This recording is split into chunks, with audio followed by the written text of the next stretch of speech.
Sup, shooters? My name is Logan, aka Spiderhands, and welcome to an SB Livestreams where today, for just $5, my throat feels very scuffed. I swear it's not, I've been taking actual medication for it. Today, we're going to be doing a live stream where we review your favorite songs, whether they be originals or covers, for just $5 via Ko-fi. And if we switch over to here, usually because things are a little bit quiet at the start of the live stream, we typically make sure to just kind of like vibe. We look through the music news, we kind of figure stuff out, we go from there. So we're just gonna Google music news and sort of learn more about it. But if you are interested in getting a track reviewed, the link is in the description of the video down below. You can find all the information in there as per the info up in the top left of this screen. So chat time, we are gonna chat about Metallica teased New Zealand tour after far too long away. It's kind of dope. I'd be down for that. I went to their New Zealand tour back in 2009, 2010. And 2010, yeah, it'd be 2010 because it was 15 years before 2025, so that's 2010. That's how numbers work. Yeah, excited for it. I don't know if I would watch them again. I have a feeling that the tickets are going to be tremendously expensive. I hope Ticketmaster isn't involved at all. Described by the band as a unique stadium production, this set is designed to provide a complete 360-degree view of the show. The no-repeat weekend concept typically involves the band performing 2 shows with completely different set lists and 2 different bands opening each night. Sup, Blue Dinner Box? Welcome to the live stream. How are you doing today? Hopefully you're doing well.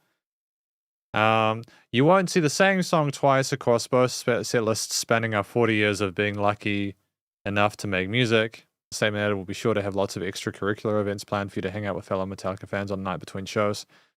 Man. That's tricky. That is not only going to be far more expensive than I would imagine it. I mean, to be fair, it's Metallica. It's like the one chance you get to see them, and they're banking on making a lot of money. Like they'd be banking on retiring after this, surely. They'd be looking to do that at some point soon, Metallica. Yeah. So I think that they had to cancel on October 31st, 2019 because of COVID. The first Auckland concert at Mount Smart Stadium, which had been scheduled for October 31st, in 2010. Oh, no. Right, it was because James Hetfield, was having issues with addiction. He had to go on an addiction recovery program in 2019, that's right. Which is pretty brutal, I forgot about that. I thought it was COVID for a moment. COVID stopped a lot of things, but to be fair, it probably prevented them from going further with it, you know what I mean? But yeah, no, absolutely. That's really fascinating. So Metallica are coming back to New Zealand, that's really cool. Music news. What kind of scuffed, kind of silly stuff is there happening in the world of music today? Michaela the Prince, beloved ballerina who's worked with Beyonce, dies. That's a shame. Far too young. Donald Trump shares fake image of Kamala Harris at Diddy Freak Off. That's just gross. Sup, Rufo? Welcome to the live stream. Hopefully you're well. How's your weekend going? Are you having a nice weekend so far? I hope you are. I don't want to read through Taylor Swift's political evolution. No, thank you. I try to keep politics out of the stuff that we do here. I feel like that's going to be difficult. Not because of anything I'm trying to do, but because music news, especially getting closer to the state's election, because what revolves around in the United States, obviously, that's going to be kind of spicy. But aside from that, Kenny Chesney donated more than $1 million to Massachusetts charities before his Gillette Stadium show. That's cool. Good on him. Katy Perry, Diddy is strong. Yeah, the P. Diddy stuff's kind of wild, eh? Really kind of wild.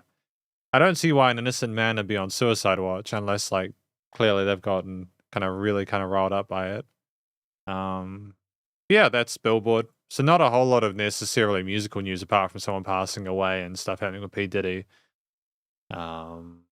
That's a spicy one.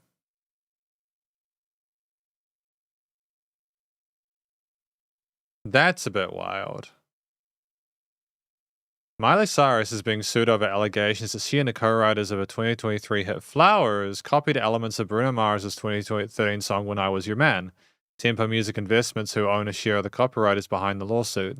Mars, however, is not named as a plaintiff. Of course he isn't. I genuinely do not believe that Bruno Mars cares. It's always a subsidiary, kind of external satellite company who's got a little bit of the fucking pie and is like, oh, I don't get enough money from this song. I need more money. Fuck 'em. Yeah, you know, it's just stupid, man. It's silliness. Hopefully that doesn't go any further, and hopefully it's at worst a slap suit. It doesn't go any further than that to be embarrassing for all parties involved. It wasn't Flowers released a long time ago? I'm not sure. All I know is that, you know, trying to copyright a chord progression or something like that. I mean, to be fair, I didn't read it. So let's go through their rationale behind it. Um Tempo claimed Flowers, which won Record of the Year at the Grammy Awards in February, includes unauthorized exploitation of the song.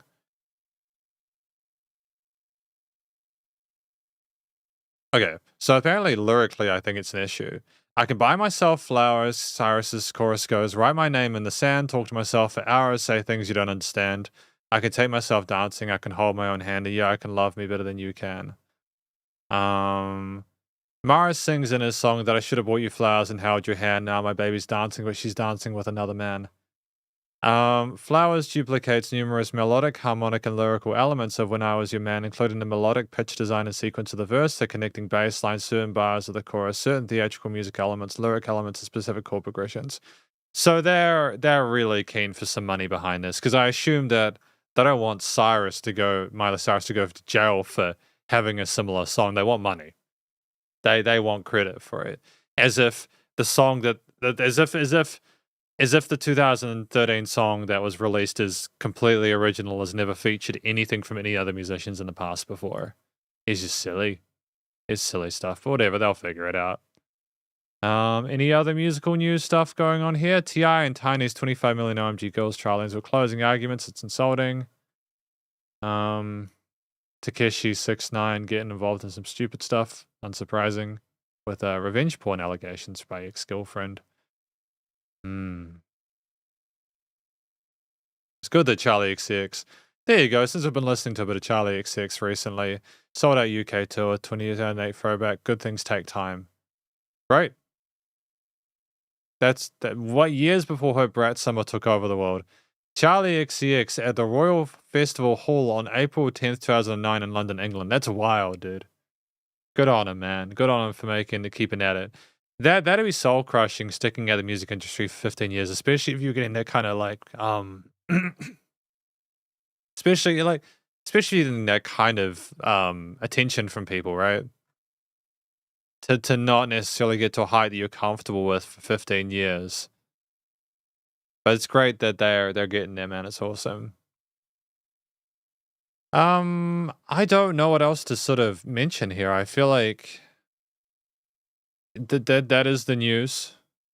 P. Diddy reported place on Suicide Watch. Yep, Dropkick Murphys chef for knitting new single Sirens. Cool. Slipknot working on 25th anniversary issue of their debut album. Gwen Stefani says goodbye to an ex. Hard Feist Euphoric new single Always and Forever. Raheem Redcar announces new album Hope. Coral Clark and single Deep Holes. Cool. Not bad at all. Not bad at all. I mean, like, it's great that people are releasing music. I mean, like, I feel like sort of my enthusiasm for it is kind of disproportionate because I feel like most people are releasing music nowadays. But it's great that they're enjoying themselves. Maybe I'm not sure. Either way, that is the music news. Yeah, we did it. So I suppose we just chat about stuff. I may be doing these more often, these live streams, because I, just like many of you, have got bills. And next year in July, I have to figure out what I'm going to do, like, in a long-term period, because the renting situation... Sup, Jacob? How you doing? The renting situation in Christchurch Um, or anywhere in New Zealand, like Auckland, Wellington, or whatever. Um, the renting situation is pretty ridiculous. And the tricky thing about it is that to get a house, I kind of need to get a house next year. And I'm not, I'm going to be doing more of these live streams in case people are interested, because from what I've seen over the last little while, people do seem to like these live streams and they come along and they request music. I'm aware that doing them more often, I just I just want to see how it goes. I feel like if I was to do daily streams of this, it just to see how things go to be good. Just to like do daily music news and stuff like that, to listen through tracks that people want to request and stuff like that'd be great. It's just something that I need to do alongside my main job, um, in order to be able to afford a house, as well as additional employment and stuff like that. But just if you see me more often on YouTube doing these live streams, that's why. Um, yeah, that's all I wanted to say. So it may even start next week that I start basically doing daily versions of these. Um, one out of every three live streams, I have people come in and they're like, "Hey, can I have a track requested?" And we've either run out of time or the queue is filled up. So it seems like you're like kind of vibing with it a bit, which is cool. Um, but I figure if I kind of treat it, how do I describe it? Like a regular thing. And yeah, we'll just do it for a while. We'll do it until the end of the year potentially, but we'll just see how we go. Either way, what that means is that because it'll be more often, um, I don't. That's just it. Yeah. So yeah, you'll see me more often on YouTube.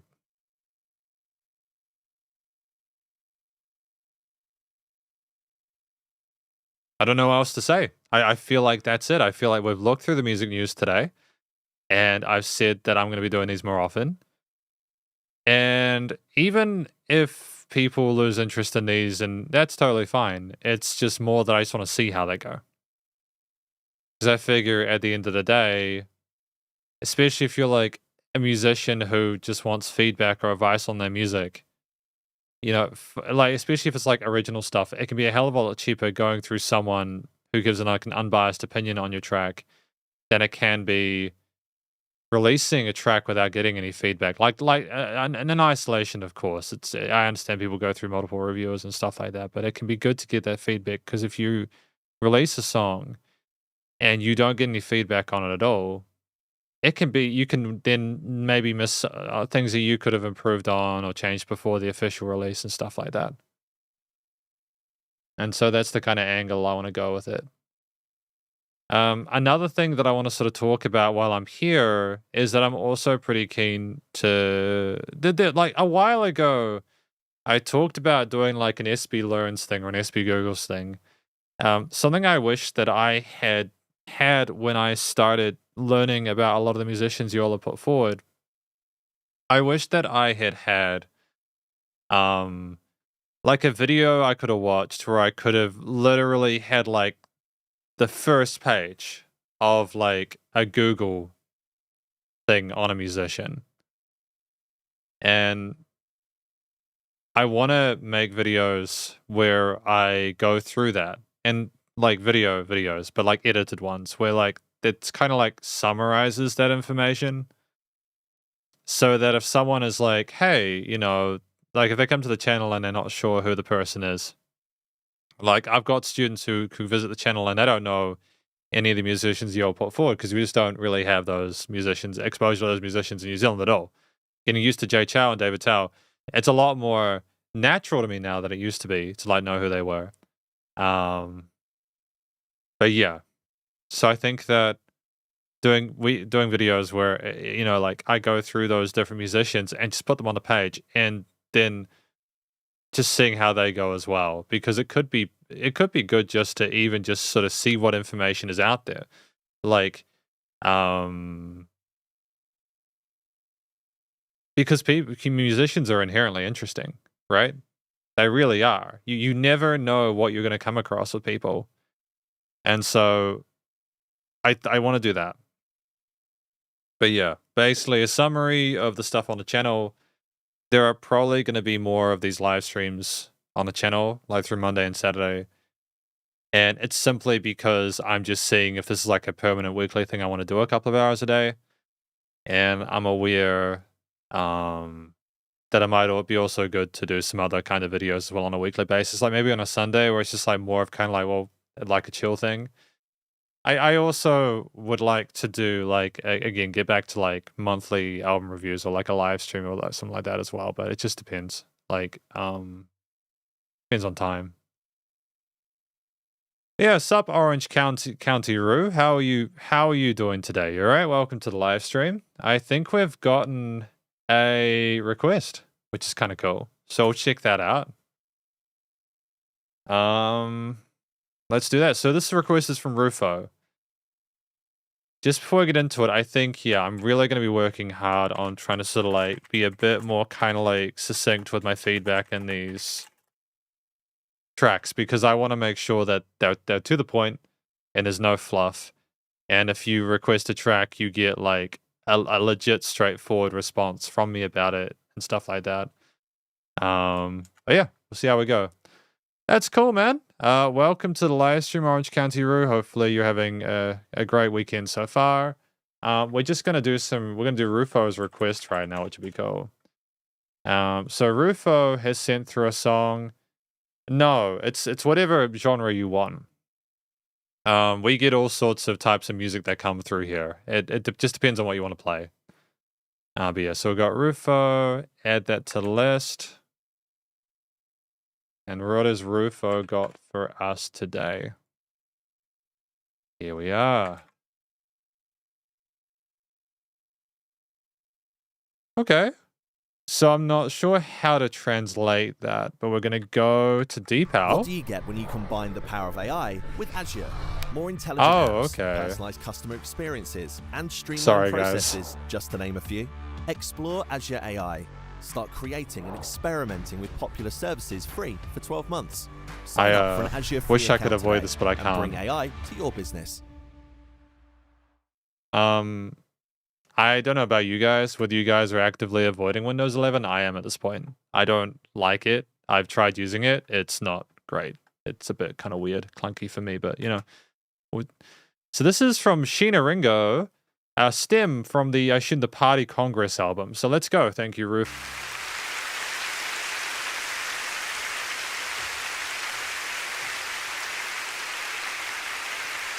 I mean, I thought that was gorgeous. Like, genuinely all around. Because that was from Sheena Ringo. The track titled Stem, as I understand it. What do I think that was about? Because I understand it was in English, right?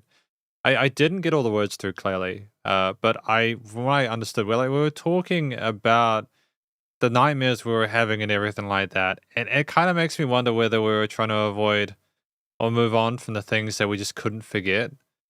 And the general tension and drama within the vocal performance there, that built as we went along. It was kind of subtle how things increased in intensity there, but because we started with the keys and the vocals, and then eventually moved into the string section with the drums and the brushes, as well as the double bass, and then of course the harps near the end.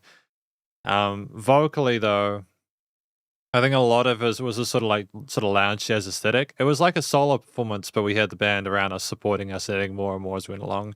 Just in terms of like compositional development, it was very interesting. The way the keys not only kept up what was going on with the vocal melodies and such, but also cascaded and had their own sense of life to them, with the right hand dancing around and making the most of any space that was allowed, and also the intricate nature of those extensions within the harmonies and stuff like that, and how they managed to sort of establish a great sort of sense of foundation of what was going on with the really gentle drums, with like the really slow kind of chord note groove at best there. Occasional brushes and cymbal hits and stuff like that, but more just sort of to form an aesthetic rather than like a specific groove moving forward. The string sections way down to the low end there with the cellos and stuff like that. A great sense of like a bit of grit and like a glow to them that was really it was beautiful. What I like about this piece is that it naturally evolves there. We don't oversaturate immediately. We allow the listener to be listening to Sheena Ringo by themselves in a way which makes it sort of more sort of like palatable and easy to sort of digest. But at the end, you come out of it and you see the facial expression and the look on their face of like abject horror, potentially at the fact that they realize they may never get away from that nightmare and wherever it stems from. Um, and yeah, I feel like the only thing I'd be missing here was a lyric sheet because I feel like I just understand the song better if I understood that, but I still feel it was a very solid vocal performance there. They sung quite well and very comfortable in their vocal range, their hidden chest voice, harmonized really neatly, regardless of whether we were focusing on the root notes or the triads or the extended notes within the harmonies. And it was really elegant. And again, I think just the use of the ascending parts on the harp, they were just the icing on the cake. They're really sort of pretty finishing touch there. The studio recording, mixing, and mastering for a live take was phenomenal. It was, you could definitely hear a bit of the noise floor and stuff like that, but you know, the keys, vocals, strings, drums, everything came through really neatly, really well produced. So thank you to Rufo for that track from an act named. I actually know one more final comment I'll make before I continue. I think that the calmness and how smooth the arrangement was overall. There weren't any rough edges to that performance there. It was almost like we were gently realizing the situation we were in there. The music was kind of more sort of palatable and gentle and comfortable, almost to sort of illustrate that maybe it's our thoughts within our own mind that are the ones that are sort of chaotic and it's everything around us, which actually is not as bad as it seems. I'm not sure, but it's an interesting sort of theme anyways. Really tight performance there. Again, phenomenal piano playing there by the keys, and it's great. So thank you to Rufo for that. I really appreciate it. That was an awesome song. Sheena Ringo definitely doing well. It's nice to see them be a little bit sort of like show a little bit of vulnerability there. I know it's not something that we haven't heard before, but I nonetheless appreciate the fact we're putting in that effort to do that. It's really cool. So that was cool. So I feel like that's the request for today. Well, that's that request anyways. Do we have any more? I don't know what else. I don't know what else to really talk about. Those unskippable ads seemed caused by ad blocks from my observation. Probably, honestly. I mean, if I'm honest, I do. If my stuff was monetized, like my own music, if my own videos were monetized and I was expecting people to watch ads, then like a couple of them are, but the vast majority of the videos that I put up are monetized by other copyright holders, so I don't feel as bad using an ad block as per if I was expecting people to watch the ads on mine and then I used an ad blocker. It's probably still not ideal, but also the way ads have gone on YouTube at the moment is just ridiculous. Like you have like sets of like a minute of like unskippable ads. And also, to be fair, I've had unskippable ads on stuff that's not ad blocked either. But yeah, I don't know what else to talk about. There's not really much else to say at this point. I get the impression when I talk about the money stuff that people don't like it, and I think that's fine because everyone else has their own problems and stuff like that. I've had this kind of issue since I started YouTube where I felt like I have to justify what I do on my own channel, and it's kind of fucked up. I don't know why that is, so I'm gonna try and stop doing that. I think it's just a general lack of confidence on my part because for the longest time I felt like my content isn't particularly good. Like my videos aren't too good, when in reality it's kind of superfluous because of the fact that, how do I describe it? When you make a video, it's just a video, right? If you do a live stream, it's a live stream. People either want to see it or they don't. So I think the subject of whether it's good or not, unless you're getting explicit complaints, is just meaningless and pointless. So yeah. Either way, we've got another track from Rufo. Thank you very much. And there we are, Rufo. Thanks for your request. There we are. So this is another one we got from Rufo. And this one is titled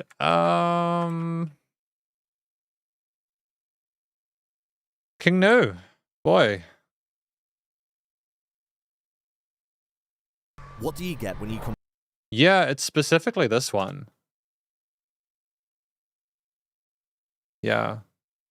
There's some ads that it bypasses and some that it doesn't. The Microsoft Azure ad, it manages to bypass it somehow, but I think it's specifically recognizing certain ads with the way they're made. And kind of... No. Sup, Judith? How you doing? Welcome to the live stream.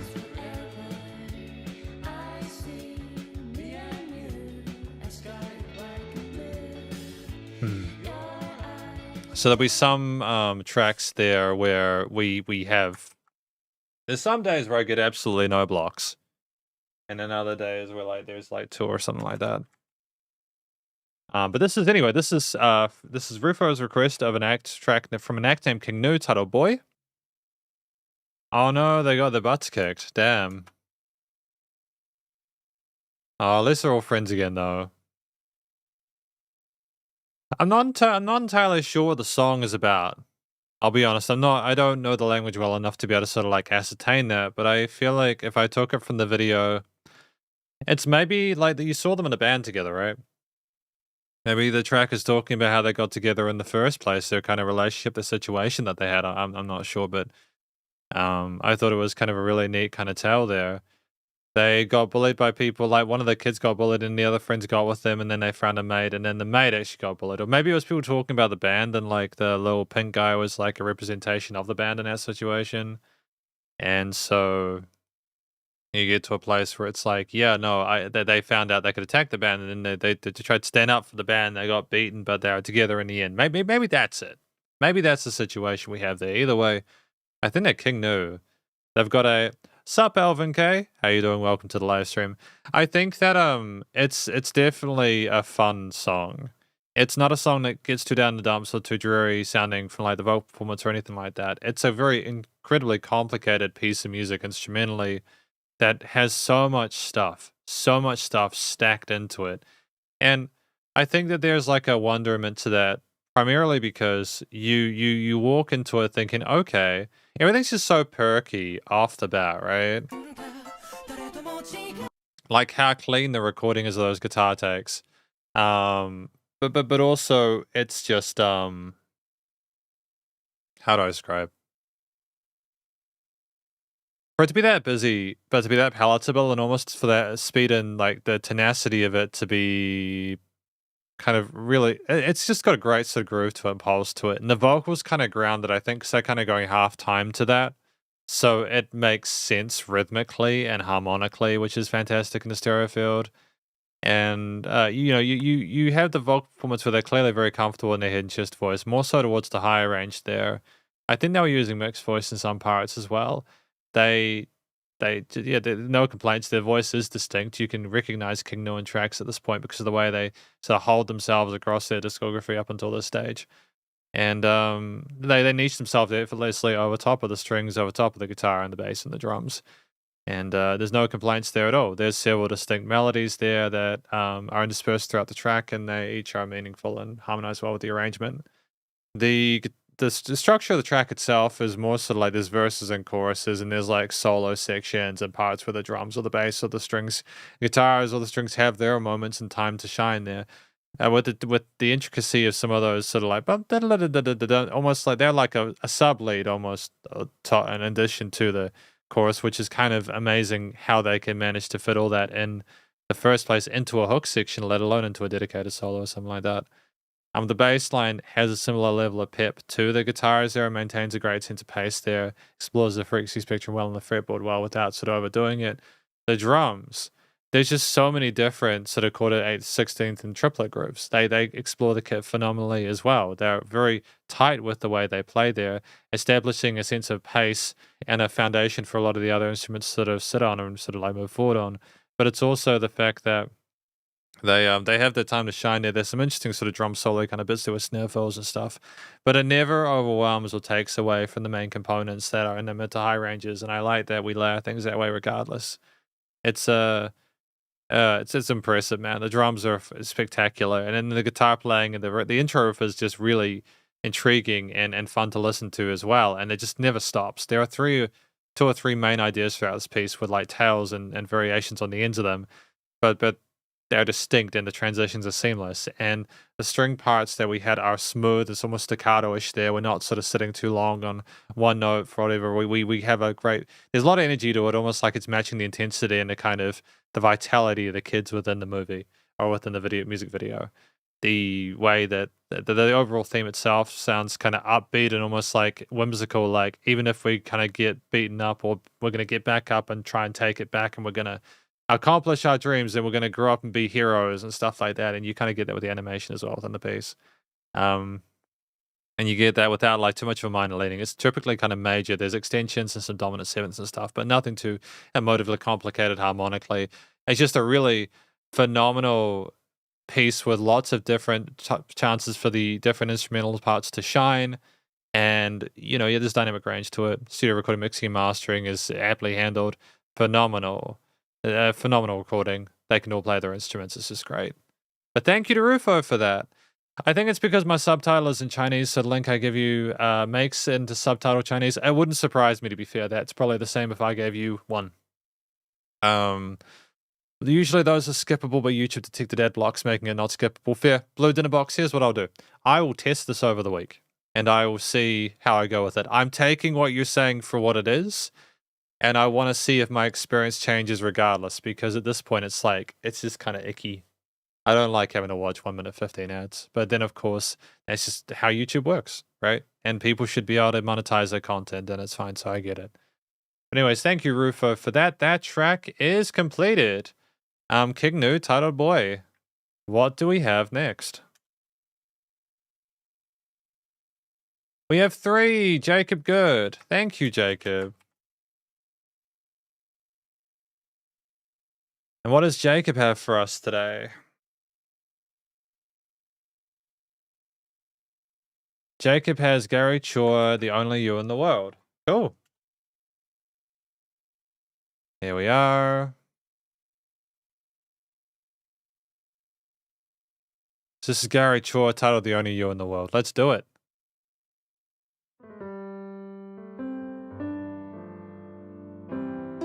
Get the art for you there. Gary. Album Blue.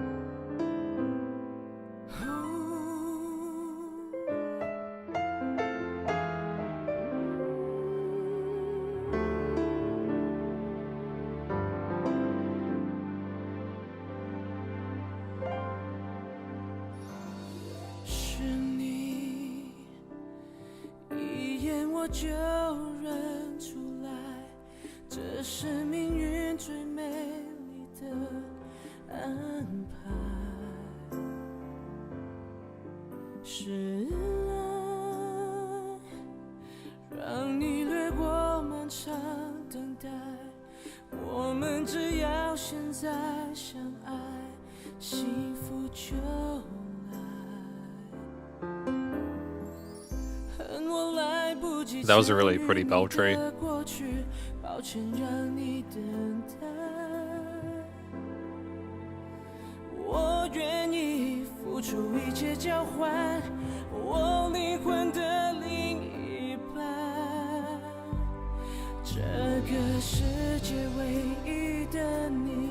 Interesting chromatic there.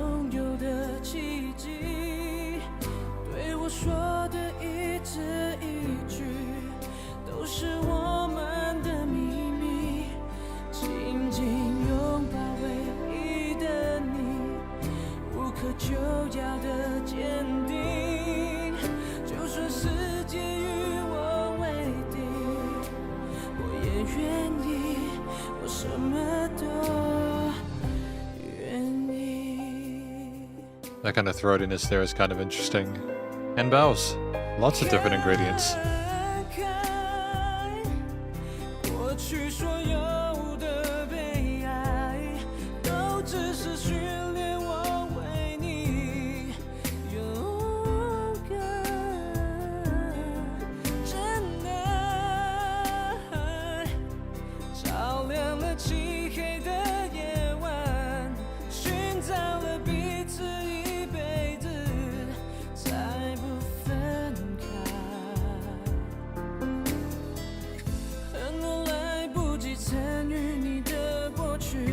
抱歉让你等待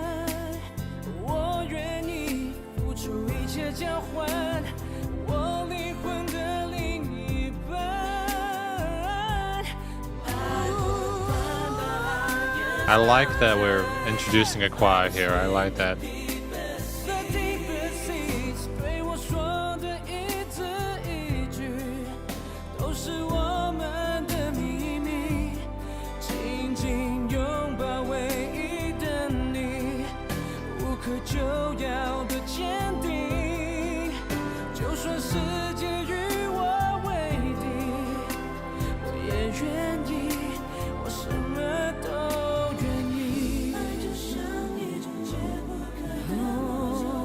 Bit of trepidation for that interlude.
Great. Fantastic string outro. That was a track from an ex named Gary Chor titled The Only You in the World.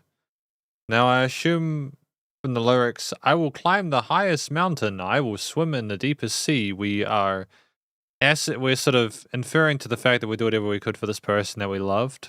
It's like a love story, right? Like one where we have devotion to a person, I suppose. And I think that's cool. It's a tale as old as time, right? Great story. Really solid vocal performance from Gary Chor. Very comfortable in the hidden chest voice. There were some belts, but the power behind them, I really think that it came into its own when the choir came in around Gary and started to back him up in their range, and then he could just fly off and do his own sort of like belts and like melodic towers and stuff like that, and it was legato technique, and it was fantastic. I like the fact there was that kind of chemistry and call and response between them. I thought that was really neat.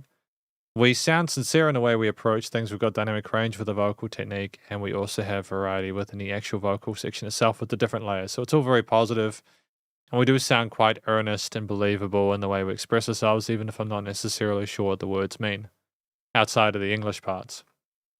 I will say it's cool that there are English bits to kind of give, people who don't speak, I assume this to be Mandarin or something like that. I'm not sure. Mandarin or Cantonese, I'm not sure. But either way, it's great to be able to understand bits of it, to kind of be led into that world a little bit. The track itself had a variety of different instruments. It had, if we go back to the beginning,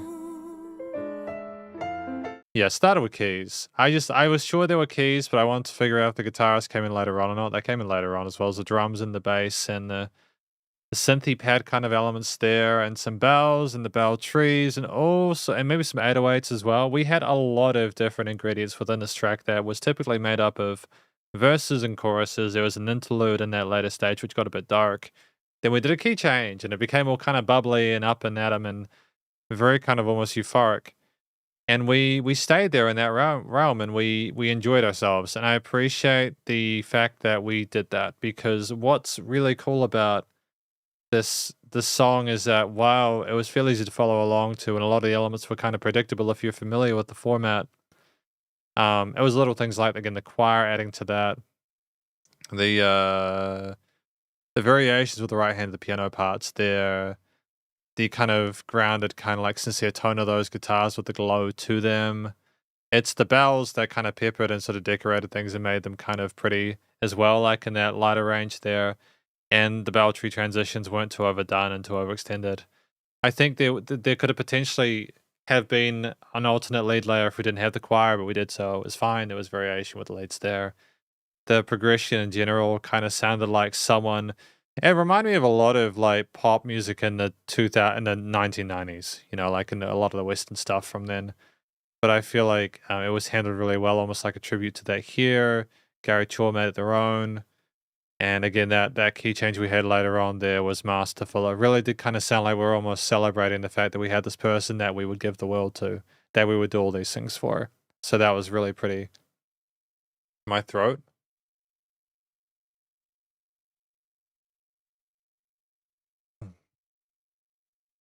I've just been talking a lot today, as well as this week, so it's a bit kind of messed up, but that's why I have Sundays off.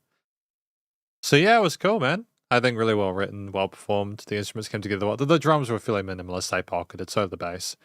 The low end, the sub bass, or the sub bass, the bass in the chorus sections made it a bit heavier and more sort of like bigger sounding. And it was just great to have the studio recording, mixing, mastering, the production handled as well. I thought it was commercial grade, sounded like an old school classic. No issues with trying to overproduce the vocals or anything like that. Gary Chaw could just sing. And I don't really have a lot else to say about it. I feel like it's just a really well-natured piece of music that reflects the strengths of people involved. So thank you to Jacob Good for your request to this track from my next name, Gary Chaw, titled The Only You in the World. I'm going to tick that off. Mando Pop with amazing vocals. Yeah, I feel like they were well handled. He's one of the few really phenomenal belters, and Mando Pop got into alcoholism and went rehab. He's got his life back in order. That's awesome. I'm glad that he's got everything back together. He mentioned it was lightly influenced by gospel piano ballads. Well, I can hear the gospel in it from the choirs and everything like that, so that makes sense. So that's cool. And Judith said it's a classic. Yeah, I can imagine it would be. It does kind of sound like a classic, to be fair. And with that in mind, we have a track from Judith titled Eat That Phone Book, Coda by Gong. So we're going to check that out. Thank you to Judith for your request there. And what do we have here? Boom, two. There we go, 2. And that should be on the main page, right? There we go. Awesome. Let's go, Judith. Let's do it.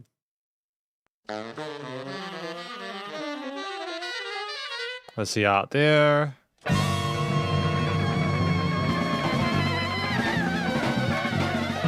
I don't think I've listened to Gong before.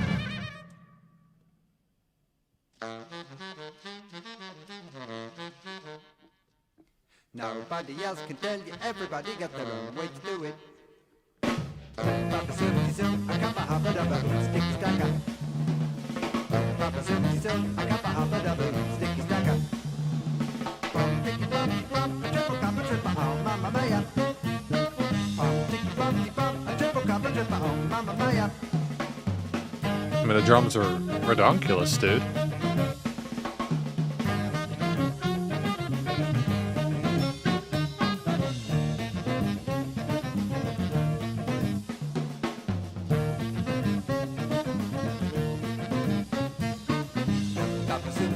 I got a habit of a sticky stacker. Dicky bum, a triple cup, a triple, oh, mamma mia. And call response to the films. Then when you're gone, you can't go wrong, cause you become the song Taylor Planet. Yesterday, I climbed a tree nearer to the gong to be. The planet was, I realized, one of the spots before my eyes. What are we talking about, though? Mamma mia, I pray for a banana.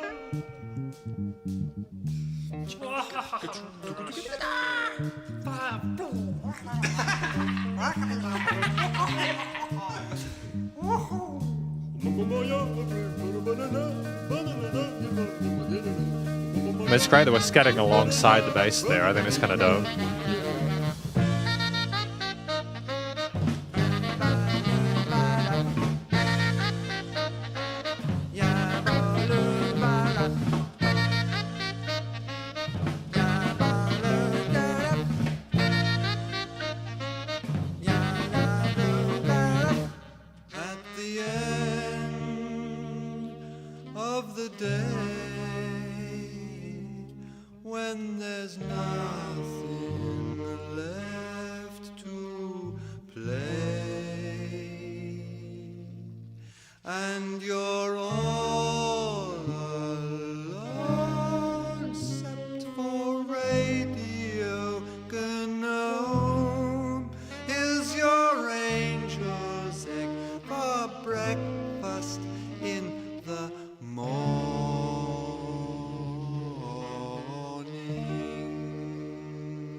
What is the song about?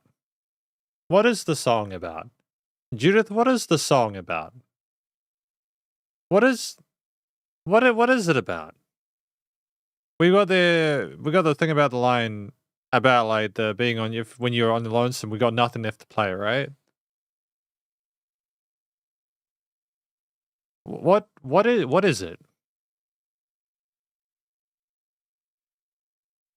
Is this meant to sort of like be a reference to the fact that they're at the end of their album? It is, isn't it? Basically, this is Gong's 1973 album, and this is like sort of like a reference to the fact that they've finished their own album and they're talking about what's going to happen in the morning or something like that. Maybe it's letting you know that even if you've run out of stuff to play, the sun will still rise the next day.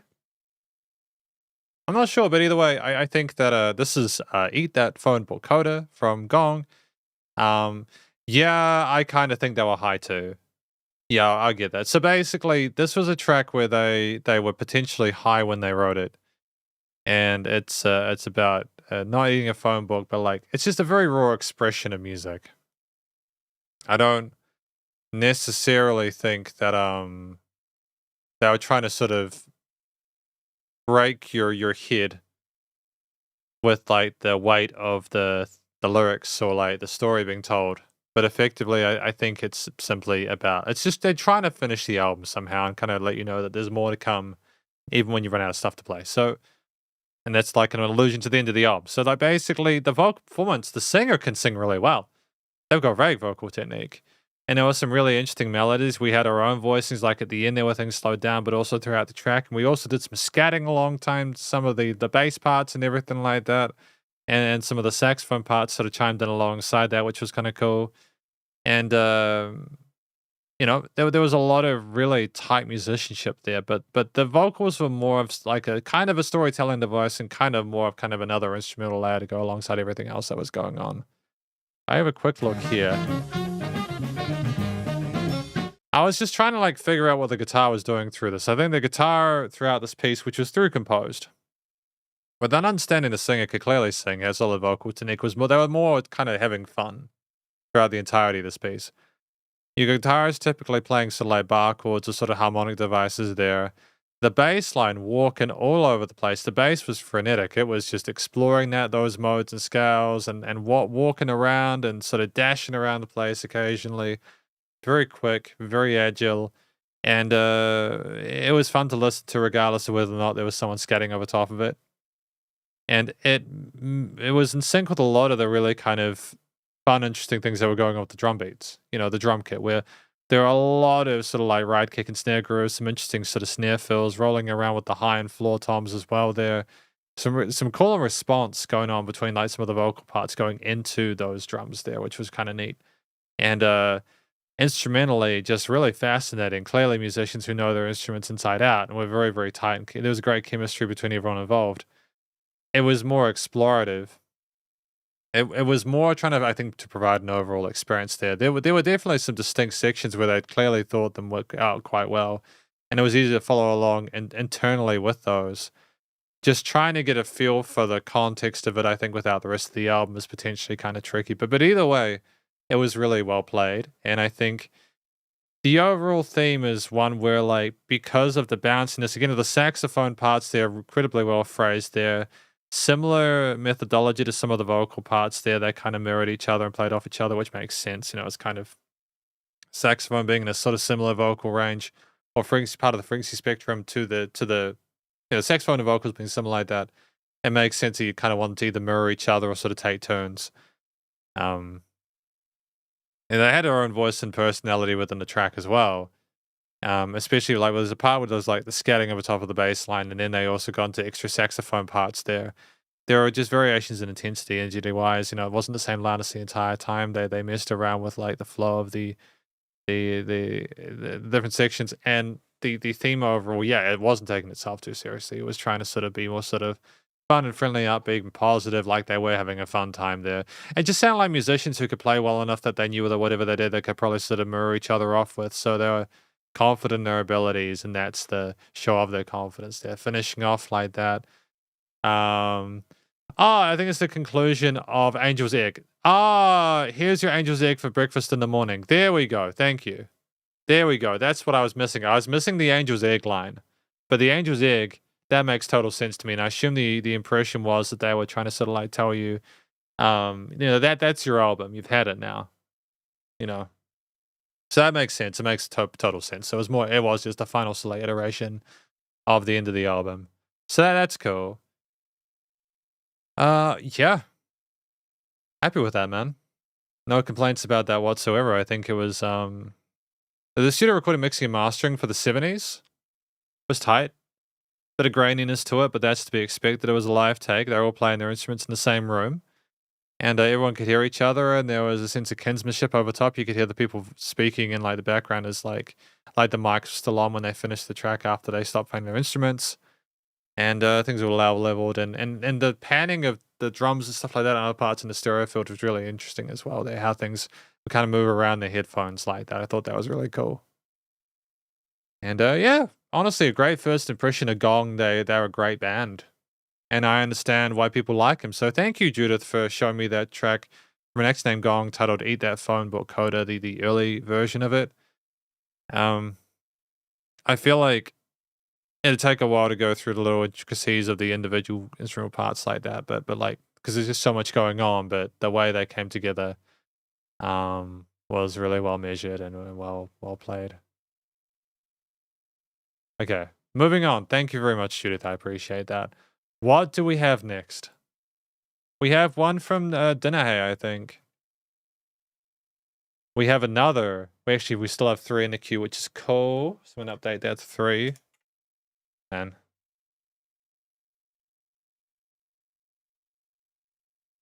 Jacob Good says, really just musicians messing around have so much fun. Yeah, I'd agree with that. I think there's like an element of musicality that needs to be fun. It's great when you can hear musicians having fun within a song, right? Oh, okay. Interesting. So I've got Dinner Hey today. Thank you for your request. With Not Like Us by Kendrick Lamar. And just, Judith says the whole album is so playful. That's great. I'm glad that they had a fun album. I'm glad that they had fun with it. I mean, if you're going to record an album, it might as well be a good time, right? I mean, unless you've got like specific groundbreaking stuff you want to sort of like crush the person with, but either way, it's cool. Dinner Hey has got Not Like Us by Kendrick Lamar. This will be a spicy one. I listened to this when it came out. I'm not really sure what's happening with Drake and stuff at the moment. I see dead people. Do I like EDM prod aesthetic shit? I listen to it, man. I'm happy to review whatever. It's all good. By the way, sup Twitchy gamer, welcome to the live stream. Hopefully you are doing well. It's been interesting. There's been a few different people coming into the live stream than the usual. So it's been nice to meet people. But we've got Not Like Us by Kendrick Lamar here from Dinner Hey. Here we go. Go. Psst. I see dead people.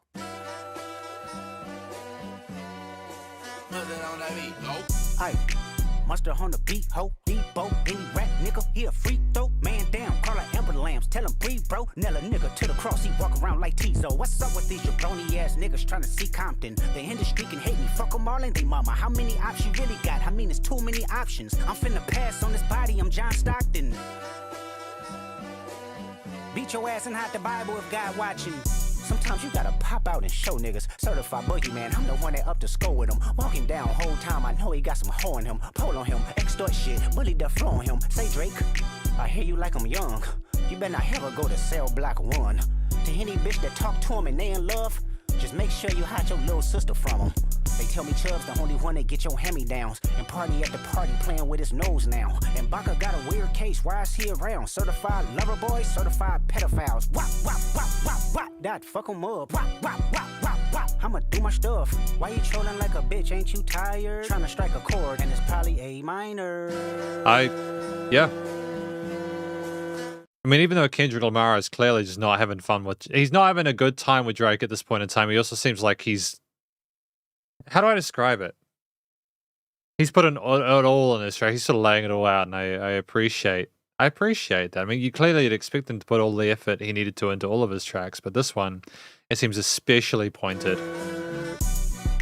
They not like us. They not like us. They not like us.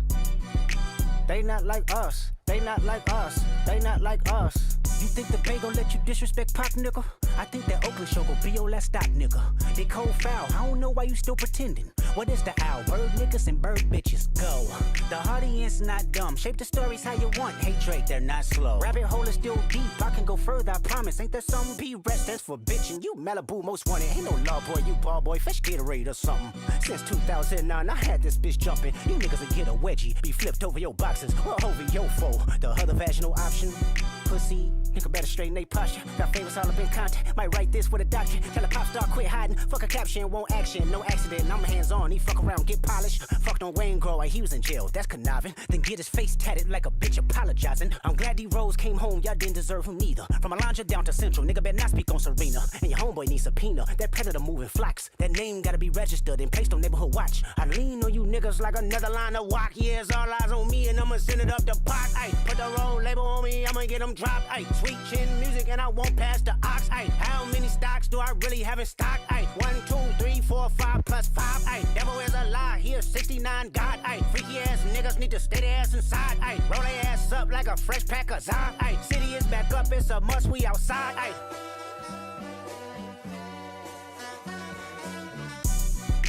They not like us. They not like us. They not like us. They not like us. They not like us. They not like us. Once upon a time, all of us was in chains. Homie still double down, calling us some slaves. Atlanta was the mecca, building railroads and trains. Bear with me for a second, let me put y'all on game. The settlers was using town folk to make them richer. Fast forward 2024, you got the same agenda. You run to Atlanta when you need a check balance. Let me break it down for you, this the real nigga challenge. You caught Future when you didn't see the club. Hey, what? Little baby help you get your lingo up. What? 21 get your first street cred. Thug make you feel like you a slime in your head. Hey, what? Quavo said you can be from North Side. What? 2 Chainz say you good, but he lied. You run to Atlanta when you need a few dollars. No, you not a colleague, you a fucking colonizer. The family matter and the truth of the matter. Here was God's plan to show y'all the liar. I mean, he a fan, he a fan, he a fan. He a fan, he a fan, he a freaky ass nigga, he a 69 God. Freaky ass nigga, he a 69 God. Hey, hey, hey, hey, run for your life. Hey, hey, hey, hey, run for your life. Freaky ass nigga, he a 69 God. Freaky ass nigga, he a 69 God. Hey, hey, hey, hey, run for your life. Hey, hey, hey, hey, run for your life. Let me hear you say OV ho. OV ho. Say OV ho. OV ho. Then step this way, step that way. Then step this way, step that way. Are you my friend? Are we locked in? Then step this way, step that way. Then step this way, step that way.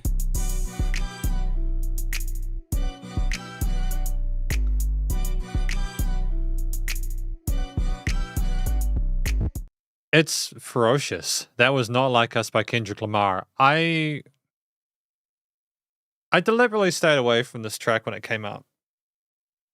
I deliberately stayed away from it. There are a lot of people doing music reviews and stuff like that, and a lot of people kind of capitalizing on the drama that was going between Kendrick and Drake, and I don't know a lot about it. I don't understand the culture really well, and I just felt like if I said anything about it, I would just be kind of throwing my shoe in, and I just kind of fuck it up somehow. And I watched videos about it and people sort of identifying and trying to understand what the track was about.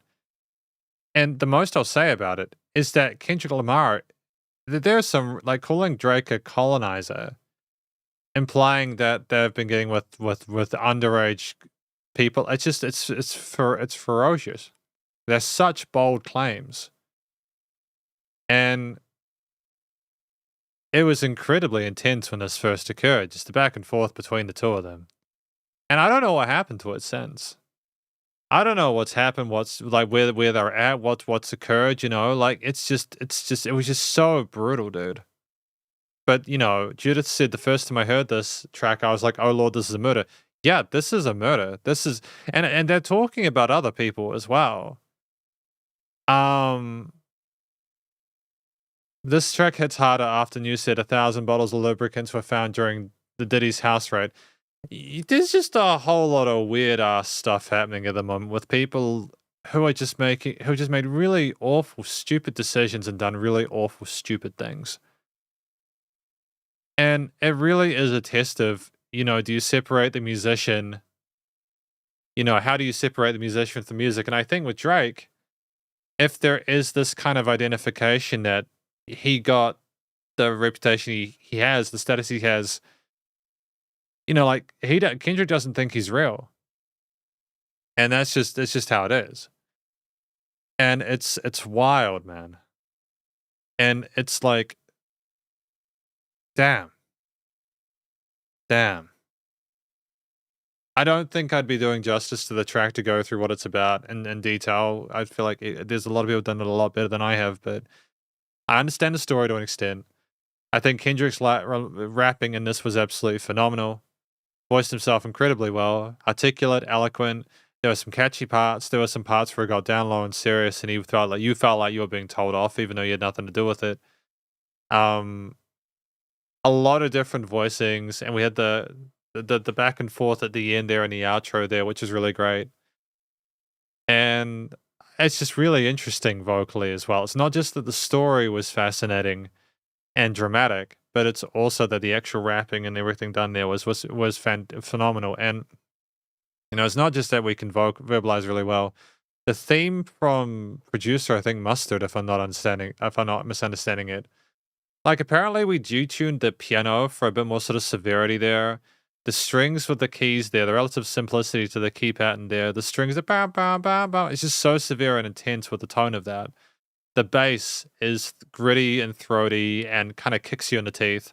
The drums there with the like the cymbals and the kicks and the snares or claps there, and the variations to match certain parts and certain lyrics to kind of move with the groove of that is really, really well thought out. And there's variations with the different instrumental layering throughout the track. Sometimes all of it, sometimes pulling back a little bit. Like to talk about like the history of everything like that. Things got very kind of low, like they were getting down low in that front. It's a masterstroke in regards to the production. It does illustrate the drama of the situation really effectively. And I think that the production is absolutely tight. There's that dun dun da da da da, that kind of showboaty kind of like that kind of brass just kind of sample at the start there is really kind of like slick. It sounds cool. And then you just get like smacked by the train that is everything else. And that's the track, Not Like Us by Kendrick Lamar. It's an awesome tune. And yeah, this production's commercial grade. Everything was really nice and neat and clean in the mix. Leveling, panning of stuff. It's awesome. Feels like Drake is losing the fight right now. Wouldn't be surprised. But thank you to Denahe for the request of Not Like Us from Kendrick Lamar. Wow. Yeah, I don't know. It would be so tricky to come back from that, because I think that Drake did try and rebut that a little bit, right? If I'm not mistaken, did he try and issue a response to it? I could be wrong, but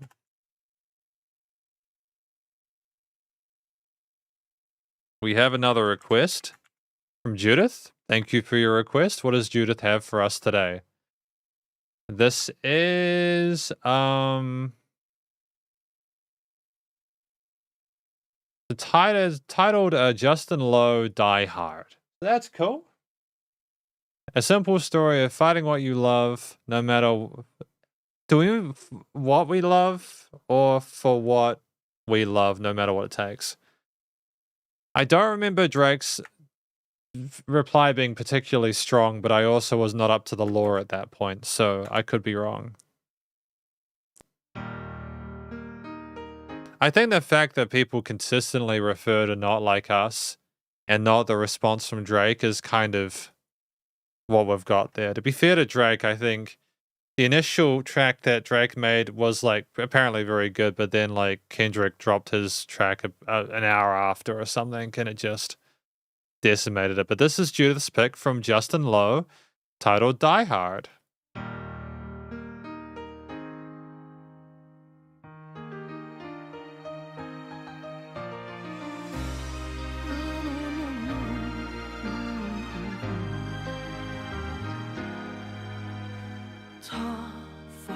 就反對，亦都跟你愛下去，猶如在大戰炮火裏，毫無懼色衝過去。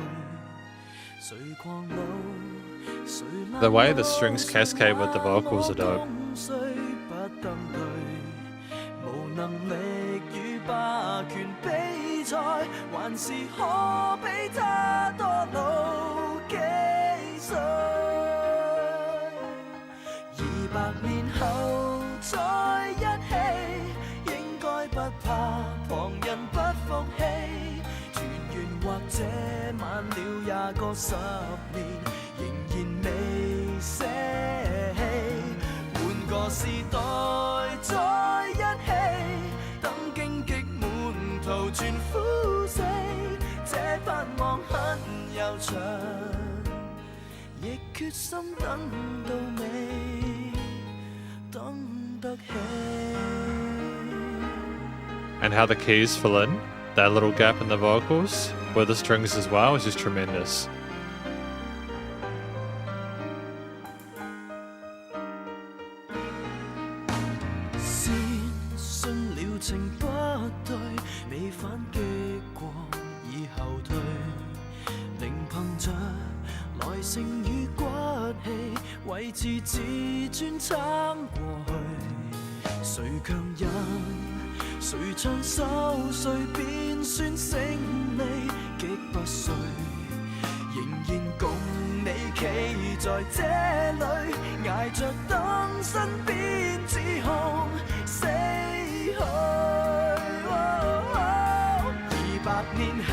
Great transfer there.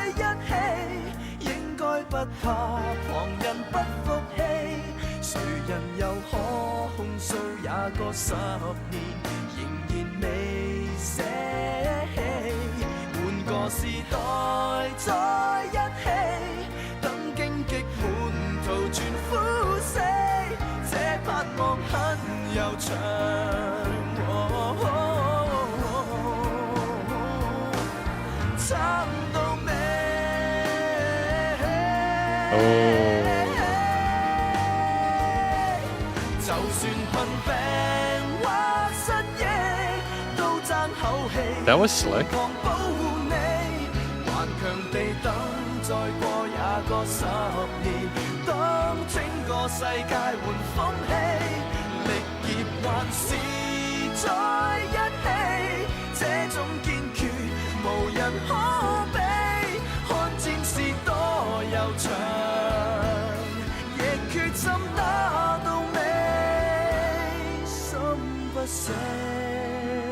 I don't know how I feel about that part there at the end with the kind of awkward.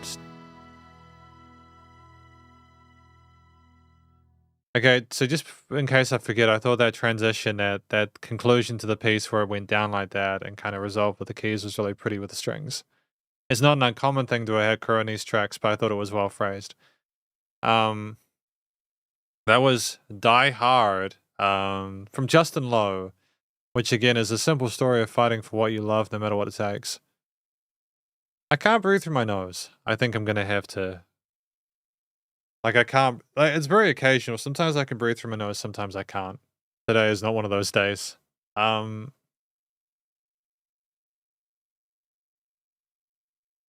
know what the story's about. We know what the song is about. The vocal performance from Justin Lowe is really... it's great. Solid vocal technique. Clear, concise, deliberate melodies in the verse and chorus sections.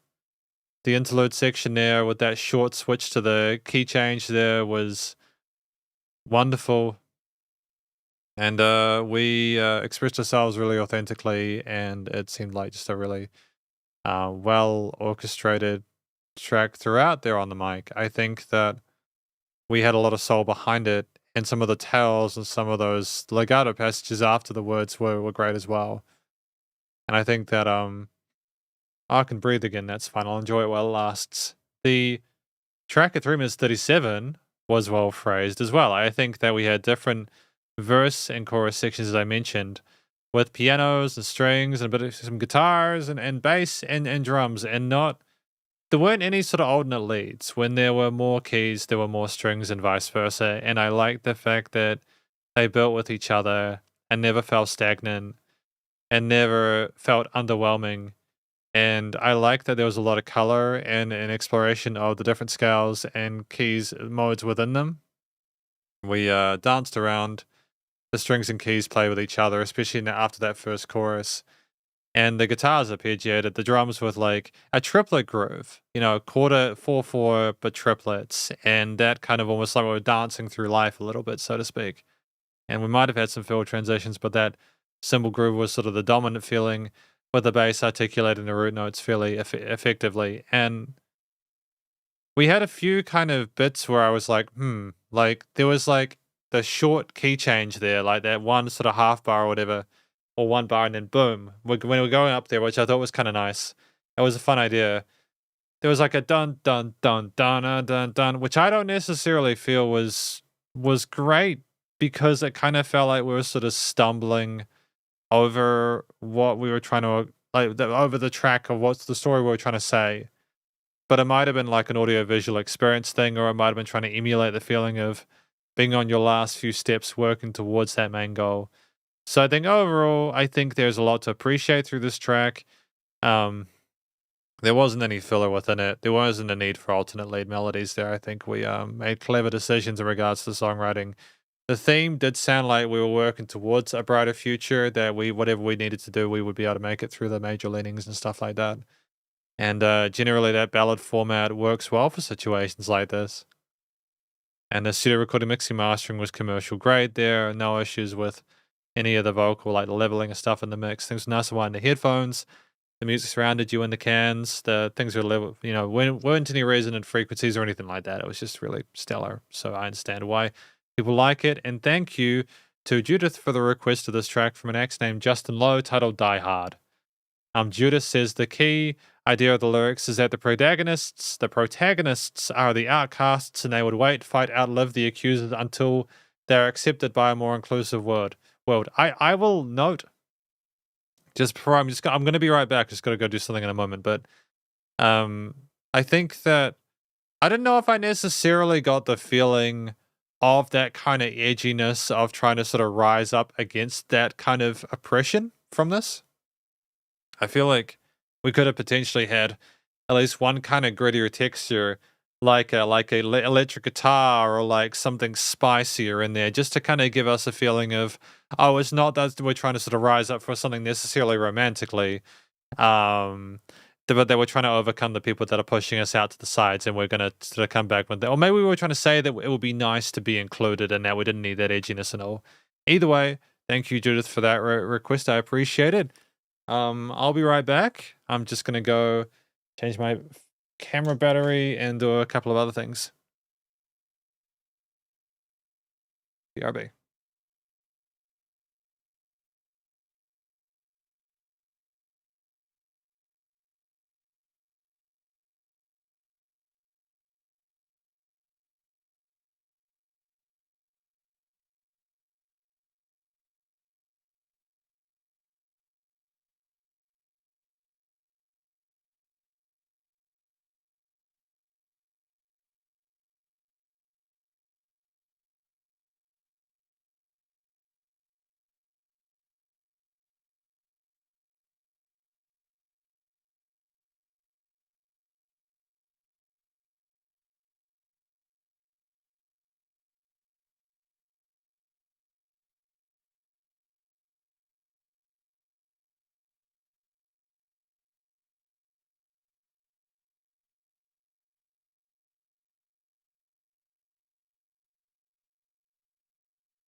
All right, we're back.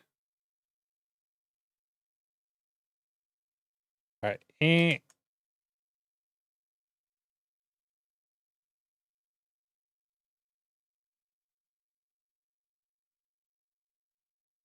All right, we've actually got to take the...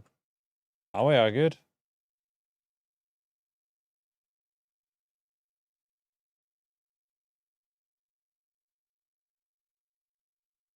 Okay, let's make sure we're good. Are we okay, big and small? Let's see. No, we're good. All right. There we go. And then that small. Doop. There we are. Handled. All right. What do we have next after that track from Justin Lowe? I appreciate people sending through explanations because, again, with like the language barrier and stuff like that, I just genuinely wouldn't know what was going on. So it's really cool. There are still 3 tracks in the queue. Thank you to Paul7931 as well as Cromino and Rufo for your requests. We're going to do Paul's next. Hopefully you guys are having a good day so far, or a good weekend. Hopefully you guys are having some fun with your friends and family, getting to do some sort of fun, chill stuff, enjoying the sun, or if it's getting into autumn, enjoying the leaves falling, because that is also a pretty thing that occurs. But yeah, this is from Paul7931, apparently, this next track. And what do we have? You're definitely gonna need a break from doing voice work the rest of the night. I think I'm gonna just I got a review I gotta do tomorrow, so I'm gonna take the night off, I think. Just let my kind of throat just be chill. So this is Yule, titled Sulky Baby. And no surprise! Yes, surprise! Surprise! Get 3 months of Disney Plus standard for just $14.99. Spark joy. Feel feels. For longer. Cheers. Get it all on Disney Plus. Yay! So this is Yule, Sulky Baby, a request from Paul.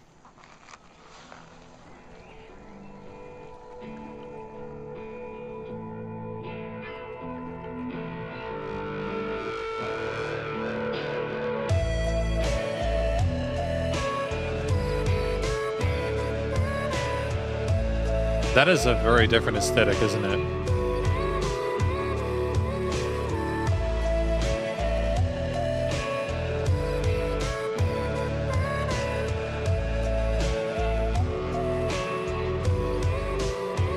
But I kind of dig it.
I just want to pause really quickly. It's kind of it's unusual for the song to pulse, for the audio to kind of pulse like that and be affected by the Foley within a video, but it almost seems it makes it more sort of like lifelike that that's the case, if that makes sense.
That was sort of like an otherworldly experience there. Directed by Nat Smiel and missed it.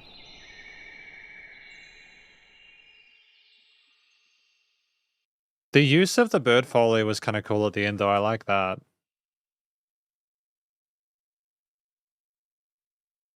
This one I'm not sure what it's about. I get the impression that it's about someone not getting what they want, being stuck in a maze, wanting to eat someone's face, etc. There's more to it lyrically than that. I kind of got lost in the mystique of the track a little bit. I was listening to the lyrics, and then I just kind of fading into the ether with the synths and the guitars and the bass and drums and stuff like that. There's more to it. I would probably need another time through this track to sort of really sort of ascertain the deeper meanings to it. Face value, it's someone sort of coping with not getting what they want and sort of like trying to sort of like find a way to get around that. That's my aim, but I feel like there's just so much more to it. Vocally, fantastic. Great hidden chest voice, solid vocal technique, really easy to listen to. Pretty high range as well, how we cascade on top of everything going on with the synths, guitars, bass, drums, etc. Really easy to listen to. Loving oneself? I will go with that, Paul7931. We'll go with that. I think that's great. Thank you. I appreciate the input sincerely on that. Eula was Sulky Baby. I like the vocal performance. The melodies we chose throughout this made sense. There were various different, like it was, I don't necessarily know if it was through composed or not. There were returns to certain melodies and stuff throughout, but it felt like it could have been a bit of both. And we never felt like we were sort of trying to disassociate too much from what was going on around us. And there was a sort of a softness to the entirety of it, which was an interesting sort of like contrast to like the visuals there with all the tattoos and like piercings and stuff like that. Like kind of the big axes and all the kind of intense stuff going on. It was a really kind of surreal audiovisual experience. I thought it was really creative. The track itself, if we go back to the start and sort of like measure how that began, we just have so much going on there with the distorted synths, the bass, the drums, etc., the vocal chops over top. You have guitar arpeggios coming later on. You have bass lines formatting those root notes there. It's a situation where there's a lot of individual components layering and sort of making it almost sort of like synthwave-ish. Very much kind of like a reverb-soaked ambience there. With Foley like bird noises and stuff like that later on as well, you know, you get a bit of world building go on there, and you get like the sound of the fire when they start that. The music kind of contracts and then goes back outwards, which was, I mentioned earlier, has been like kind of an interesting, unusual thing. And, you know, there's fun attention to detail in that regard. I don't think there's a moment where like there's any like it becomes this uninteresting. We are aware enough, I think, to change the instrumental layers when some have been going for too long there. It's a very sort of peaceful theme there with the glowy kind of pretty synths there and the twinkles of the keys. And there's no real kind of extensions to it. We don't complicate with like a mixture of that stuff. Almost like the complexity comes from trying to understand how the different parts come together rather than trying to elicit it through a specific instrument doing one thing. The smoothness of some of those synth leads is just gorgeous there. And I like that we didn't rely too much on one element or the other in order to get the point across.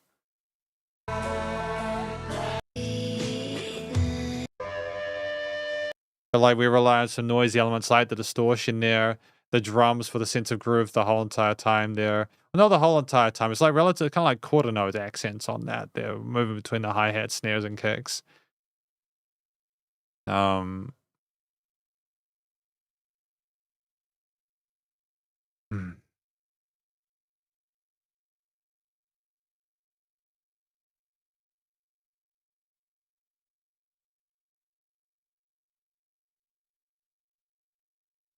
Sort of otherworldly with the motif there. Almost like we're within ourselves kind of dreaming about stuff. It almost sounds like a dreamscape. That's how the different layers and textures come together for me personally. I think that's why it's so peaceful. There is harsh edges occasionally with resonances there and builds and automation with the volume of stuff. But it's very kind of like wispy sounding the entirety of the time. I'm not sure if it's a Nirvana reference to it. It could be fair. we don't even try to enunciate too hard with the words. We're simply trying to... the song glows. The studio recording, mixing, and mastering is polished and precise throughout there with a great amount of dynamic range to it. Things aren't the same loudness all the time. The music just surrounds you in the headphones. Lots of different positions for lots of different instruments there, and it's constantly changing. There's filtering there, bits of interwoven stuff, panning and automation of panning and volume of certain instruments there. And again, the mixture of Foley into it is fantastic. It's a very well-rounded experience, and it's very professional. It's very unique. I haven't really listened to a track like this before. It's why I'm kind of still feeling kind of uneducated about it, even though I've just listened to it. But it's just great that we've found another musician who's found their niche. Thank you to Paul7931 for putting this forward. Is there anything else I want to say before I move on? Yeah, you need multiple listens to be able to get this figured out. But the actual listening experience, regardless, is very pleasant, and I'd happily listen to it again. That's awesome. Thank you, Paul, for that. What do we have next? We have a track from Cromino, I think. Yeah, hello, Cromino. Welcome to the live stream. Hopefully you're doing well. I don't think we've seen you for a little bit. I could be wrong. Very good to hear some music from you today.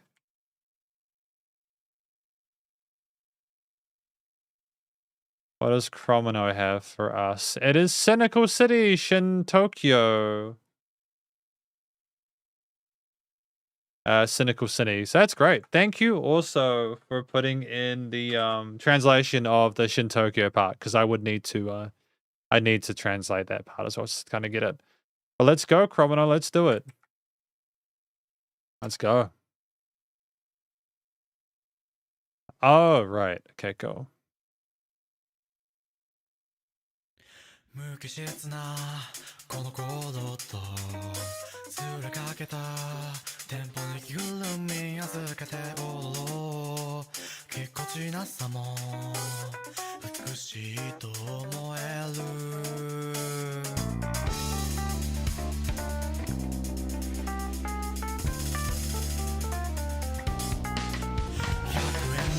I mean, just so active. So much.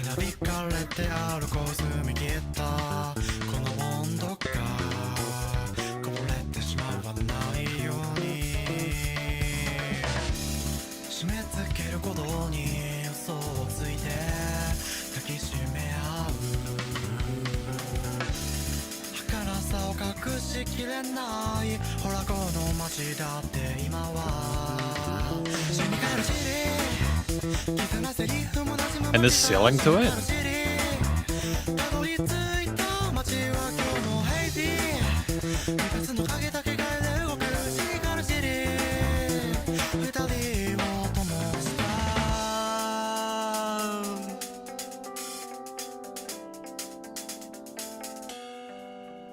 I mean, it's just like the work with the hi-hat cymbals. Just the 16th and 30 seconds and stuff like that. It's just wild, dude.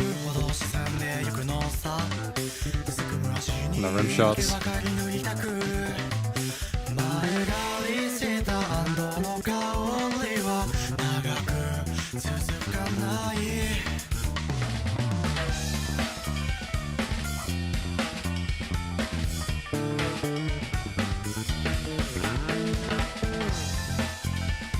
It's just kind of like how will you describe this genre?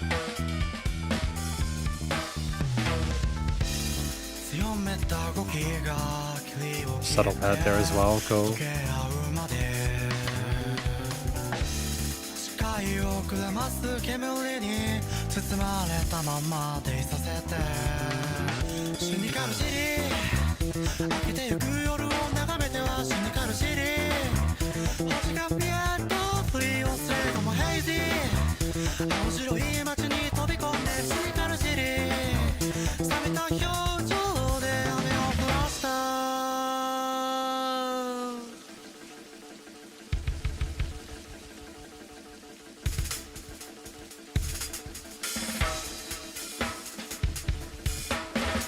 What is that? Hissing sound. Is that rain?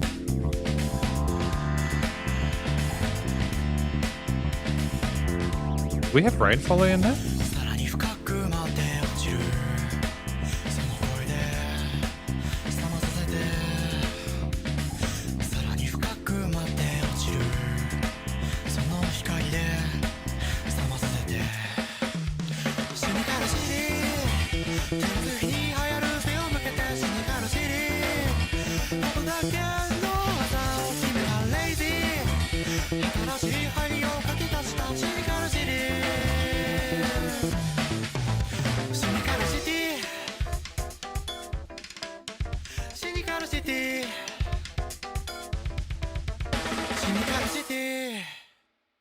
It's so busy, man. It's just so much going on for so much of the time, and I like it. This is Shin Tokyo with the track Cynical City. I assume it's about a cynical city, and that it's hazy, and it's maybe talking about the busyness of that city, if that makes sense. And I kind of like that. I like that. I think that the vocal performance from Shin Tokyo was solid. Again, fundamentals are adhered to, great vocal technique, very personable with the way they sung. Some of the rapped parts were good as well.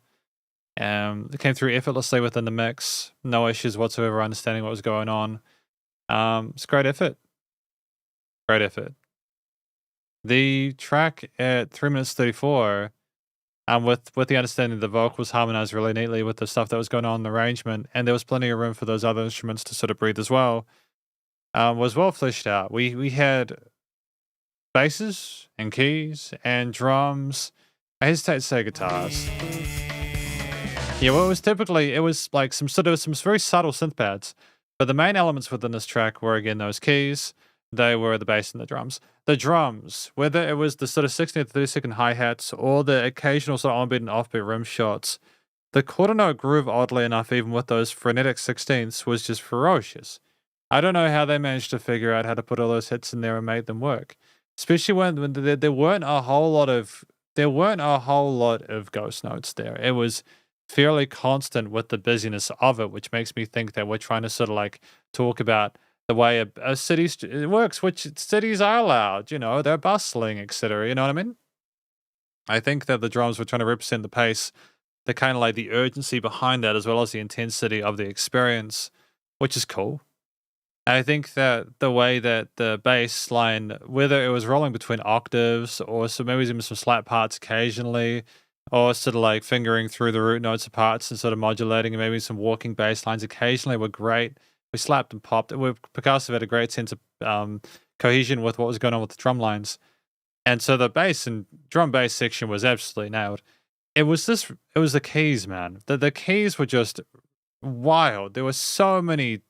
There were chord progressions, there were core parts of the harmony, which made sense. But then you had that solo in that midsection there, that was just ruthless. There were chromatics in there, modulations of the different chord harmonies and stuff like that. It was incredibly, it was really impressive how well they played there. And again, with how intense a lot of it was in regards to the instrumentality of it, as well as how that kind of worked together with the vocals being kind of a contrast to that. The vocals weren't too intense at any point. It's a song where you kind of had everyone kind of going full bore on their respective components, and it was almost like we were talking about the cynical city as everything else was revolving around us. And so I think that the chord choices we chose with the jazzy implementations there worked really well. We couldn't have had more than this. The arrangement was so busy, we could not have fit more than we did. There were natural rises and variations in the relative intensity via dynamic range and stuff like that. Like the chorus sections were a bit more umphy. There was like a drum solo-ish kind of bit later on as well, which was a nice sort of change of pace there. To be fair, things got a bit quieter at that point there. And we kind of rose up out of that and we added more drums as we went along. There was sort of some rain foley and like a funky thing going on with the bass and the keys afterwards. We understood, I think, that we'd had quite a lot up until that point, that we needed sort of like a bit of a rest before that final hook line. I don't know if it necessarily improved the experience, but I think it showed their capacity, ability, understanding of when they need to have an adjustment. And they clearly really wanted to have an additional take of the chorus there. So I don't think that having an additional chorus take would have been good. And I think that if they tried to do the thing where they have the second take of the chorus over top of like with a key or like solo over top, it would have been too much.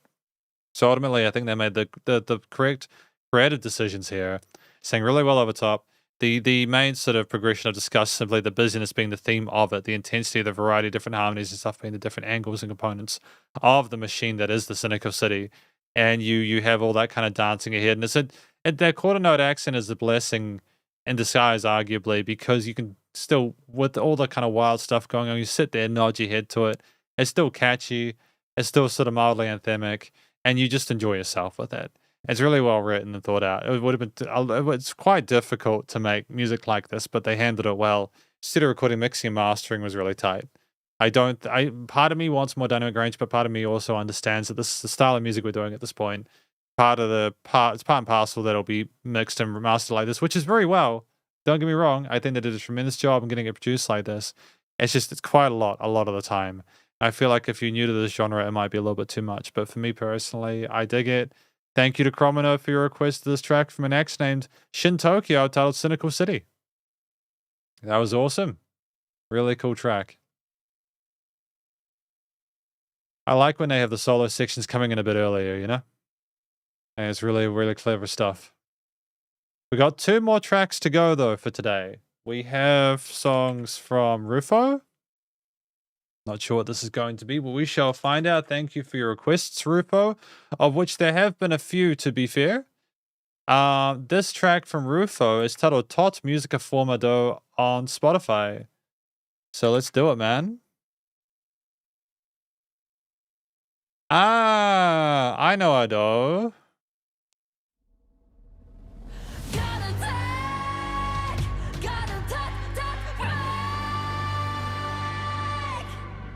That brass in the bottom, man, is wild.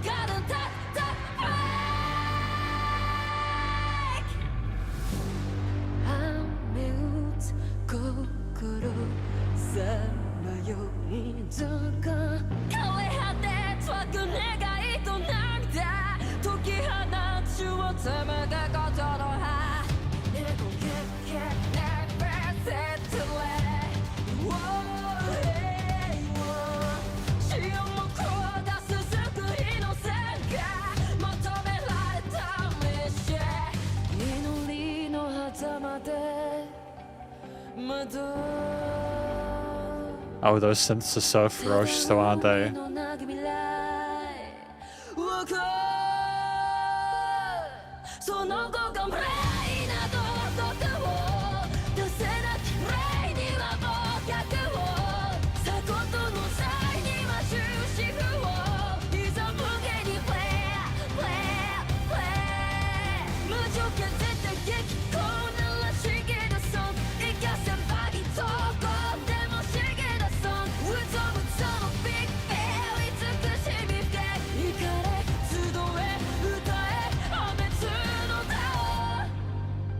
It's very controlled though, isn't it?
So this was Top Musica from Ado. Now, I I've listened to Adele's music before. No. We want to go back to where we were before. Thank you very much.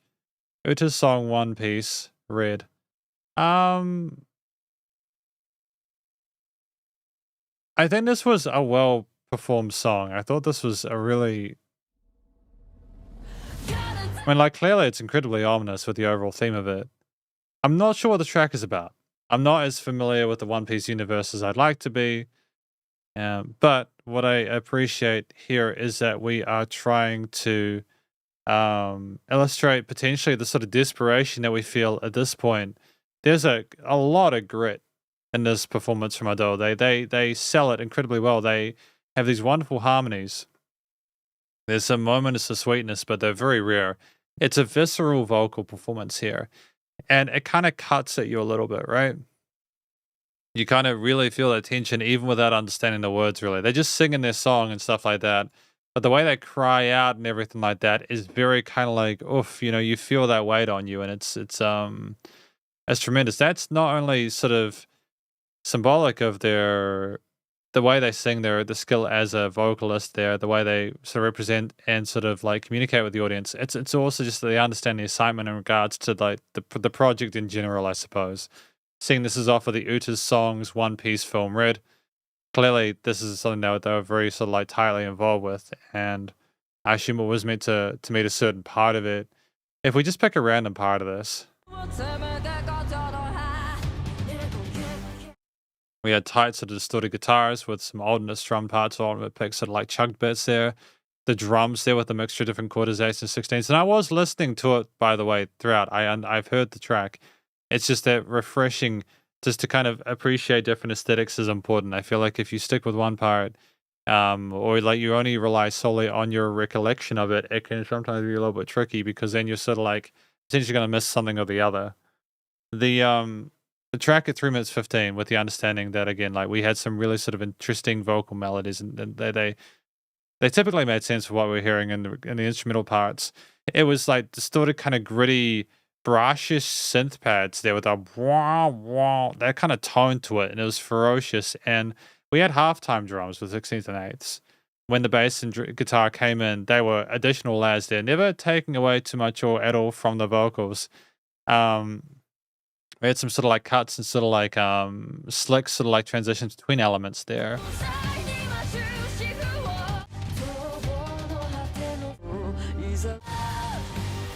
I was also just kind of, just for a sanity check, just checking through the rest of it, because I don't remember there being a whole lot more than that. It was typically those distorted gritty elements. There was like a sub lead that we had like guitar doing octaves or something like that.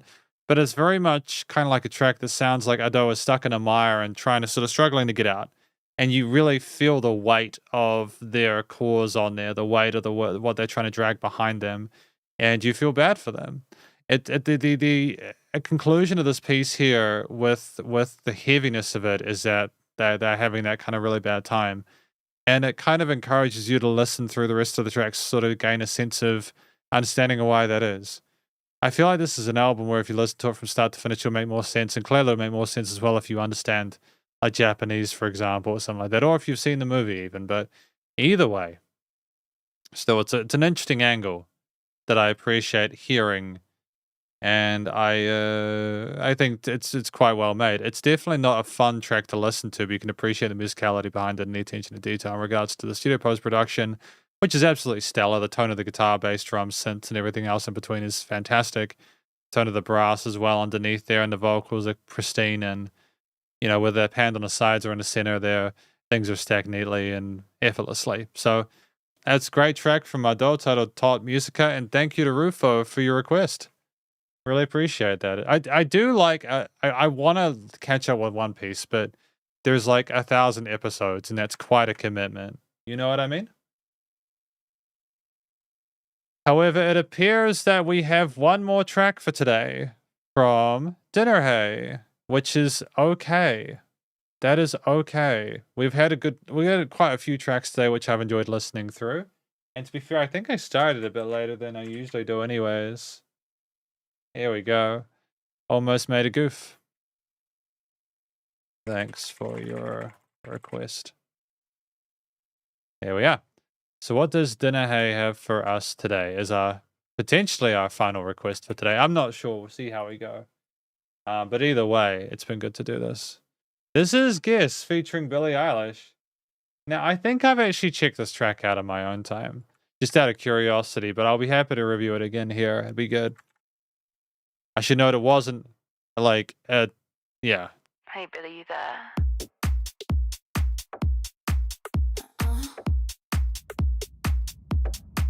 You wanna guess the color of my I know this one. underwear. You wanna know what I got It's just raunchy as fuck, isn't it? But, you know, it suits the music. going on down there? Is it pretty in pink or all see-through? Is it showing off my brand new lower back tattoo? You wanna put them in your mouth, pull them all down south. You wanna turn this shit out, that's what I'm talking about. Put them in your mouth, pull them all down south. You wanna turn this shit out, that's what I'm talking about.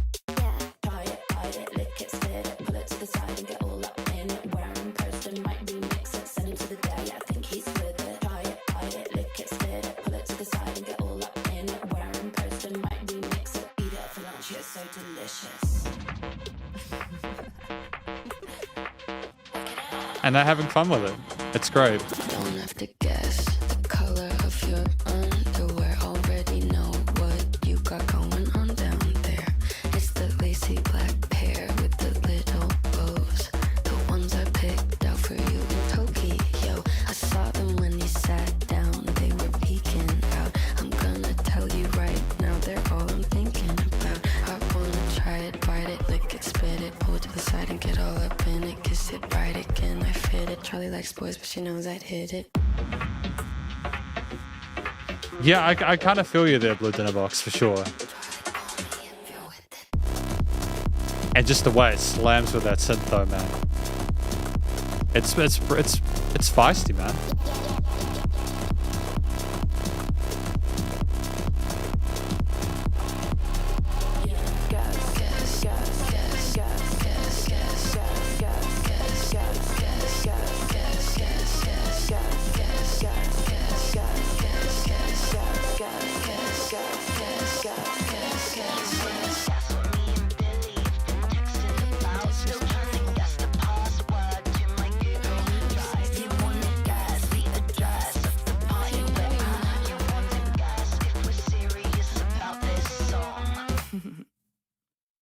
Yeah, nobody knows. I mean, like, I think that's the meme, right? This was Charlie XX and Billie Eilish, titled Guess, featuring Billie Eilish. This song, it slaps. It's great. I mean, like, I'm not gonna pretend that this is for kids. It's not. It's not for kids. Then again, to be fair, you know, this song not getting explicit label, it's because there's no swearing. That's how like wild it is, right? I can safely assure you there is some really raunchy as heck music out there that gets away without the explicit label because of the words used, the inferred meaning of stuff, getting around it, using the language there. I mean, I feel like a dirty old man talking about it, but like it's clever. It's clever stuff, man. Again, you don't want your kids sort of singing along to it, but I'm sure there were songs like Barbie Girl, you know, like that kind of stuff. Clearly not like Barbie Girl explicitly, but there's been dirtier stuff that I think that has probably not gotten, especially when you tie in the audio visual experience anyways, like with movie music videos and stuff like that. It's a cool song, for sure. I think that Charlie XCX, Billie Eilish, Guess featuring Billie Eilish, it's about guessing the underwear. And then you're basically guessing it in where they're serious about it. And it's inherently sexual and flirty and stuff like that. And it's just the way they're doing things. And I think that's good on them. Good on them for having fun with it. They clearly sound like they're having a good time. They know that people are going to talk about it. They know that they're laughing with their way to the bank with their music careers. And it's just the way it is. And that's how they roll. And they've gotten 195 mil plays from it. And they're both very successful musicians who are doing very well for themselves. I think Billie Eilish is currently the #1 on Spotify at the moment, which is just wild. And that's the future of the music industry, effectively. It literally is. Labels are going to look at this and go, hey, this is what people want, and they're going to potentially be doing more of it. So we'll just see, alongside country music, because apparently that's really big at the moment as well. But yeah, the vocals from Charlie XCX and Billie Eilish, they're not like necessarily singing, they're kind of more like sort of talking, rapping. You know, you've got Billie Eilish with her sort of like signature, sort of like lower range there, very kind of, they know what they're doing with that. And Charlie XCX, yeah, they sound like they're having a conversation, but they also sound like they're flirting with each other. And yeah, it's great. And that's basically it vocally. There's a bit of filtering on the side, so they have a conversation. You're asking if we guess at the end there. There's filtering or panning of different parts on the stereo field, depending on the vocalist at the end. And you have the 2-minute 23 track. It's nice and short and sweet and easy to understand what's going on.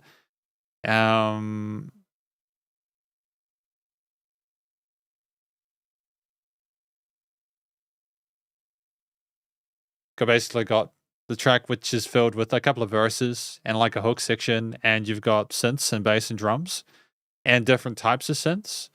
There is like a kind of a squarish kind of boom boom boom and kind of synth at the start, and then you go into a harder sort of drop synth near the end after the verses, and then you have that outro. There's chord note kind of like kicks through in the harder sections there, but you also have like occasional sort of like 8th or 16th note grooves and some of the lighter elements. You wanna put them in your eat up for lunch, it's so delicious. You have kind of filtered, kind of faded out things where we don't have the harder bass and the low end there. And we have range there, dynamic range to it, which is really cool.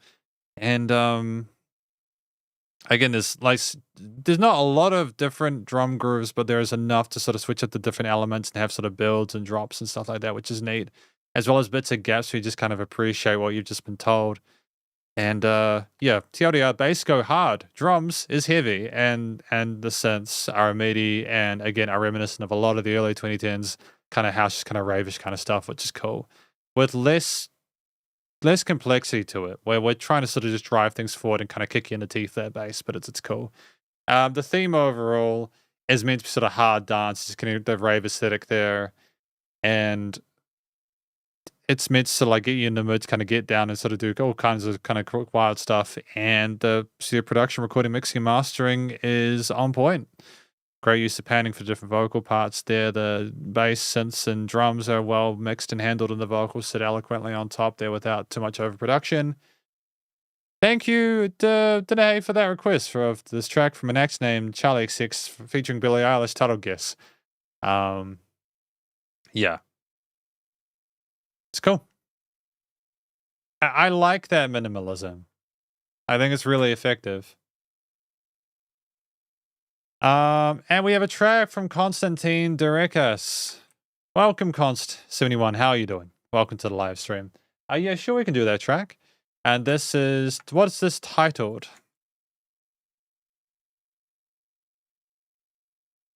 Request. And this is Konstantin. What did I do?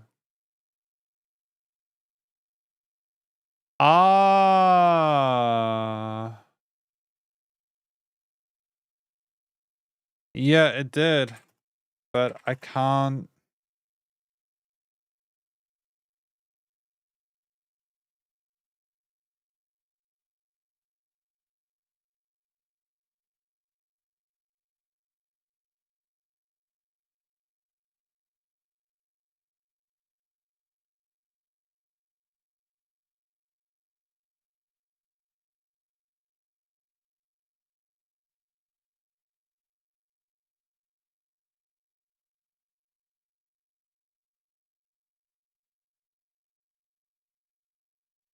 Yeah, so I don't think there was a link included in the request. Thank you for your request, Constantine. I appreciate it. I just don't have the ability to check that link, if that makes sense. So once we get that, we can then review it. I mean, like, it's literally just, if you can just type your name and then like hyphen song name, I can just search for it. It's fine. Just gonna just double check. Yeah.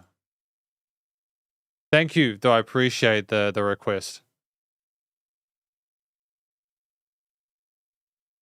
YouTube chat doesn't allow, or else could you please send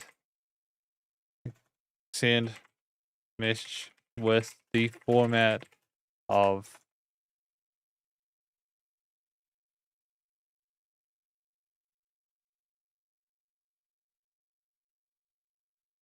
if you can like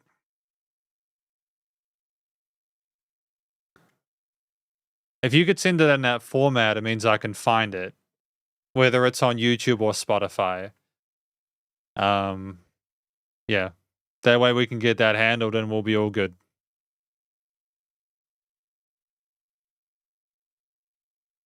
Is Billie Eilish? Stardust. So it is on, so it's on YouTube. Here. Okay.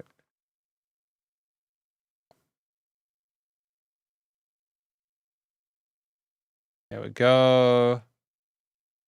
Yeah, I can't. Yeah. Thank you. Here we go. Yay! Found it.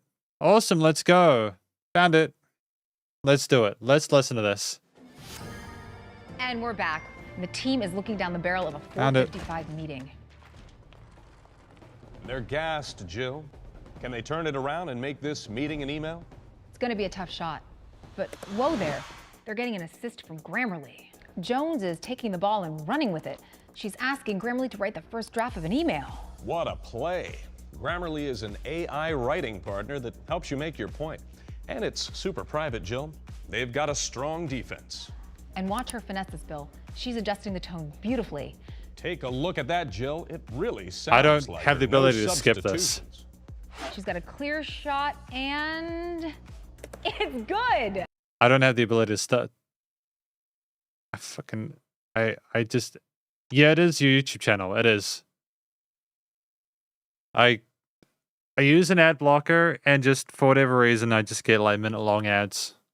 And it's because I'm using an ad blocker. So we'll sit through the ad and then we will watch it. But on the plus side, the ad revenue is going through. Cool. So that's good.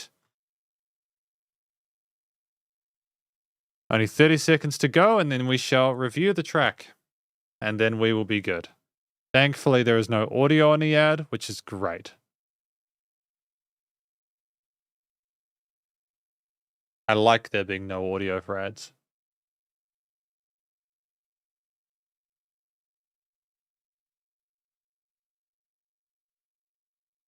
You can do it. Nearly there. Nearly there. So this is from Constantine, and this is Stardust. Apparently, it is a part of a concept album where I take an AI-inspired track. An affiliate marketer in New Zealand can go from a small. Why is there a 2:09 ad on this? Fine. I will stop ad block because this is absolutely ridiculous. This is block ads. Cool. There we go. There we go. This is ridiculous. And there we go. Cool. The team is looking down the barrel of a 4:55 Thank you. meeting. Good. Thank you. Fantastic. Cool. If you're watching this, thank you for that. I appreciate it. Constantine Durikas with Stardust.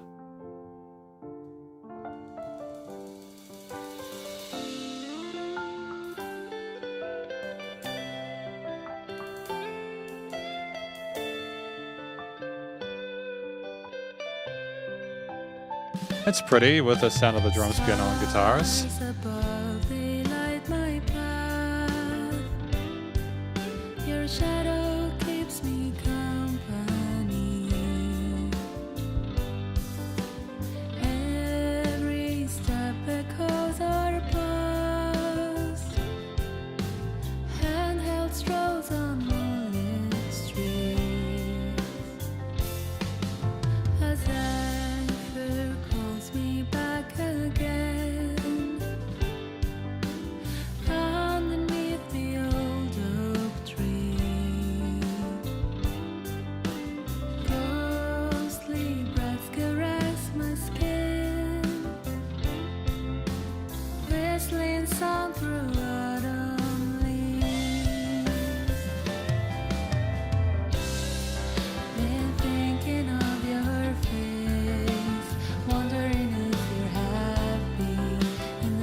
I mean, it's pretty sounding with the vocals and how they coalesce with everything else.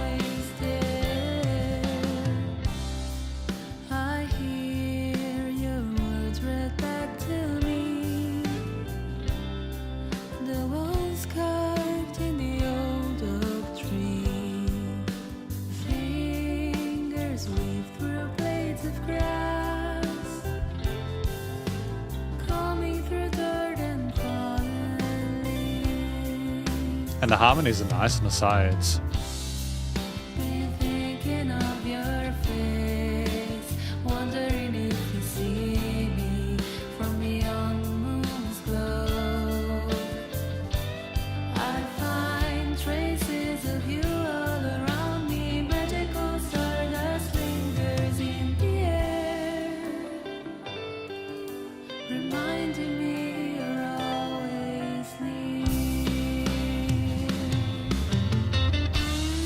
Like fell into the solo section.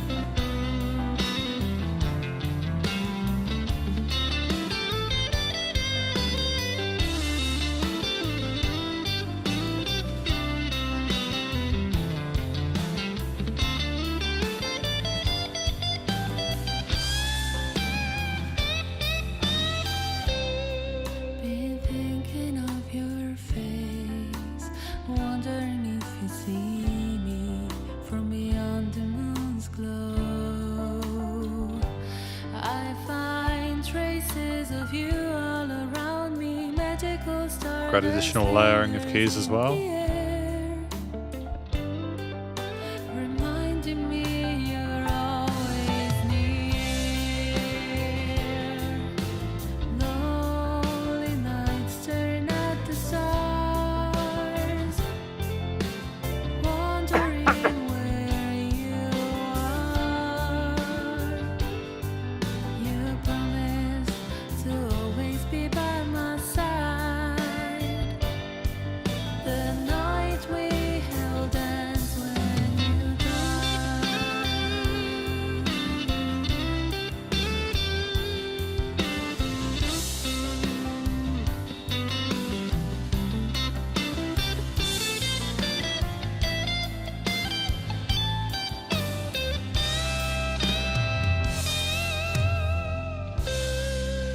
And a classy finish to it as well. Stardust from Konstantin Derekas. It's a great track. Let's go a quick look through the lyrics here just to kind of feel it out.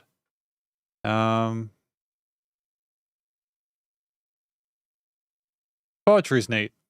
The lyrics are quite creative. Like, as Zephyr calls me back again underneath the old oak tree, ghostly breath caress my skin, whistling song through autumn leaves.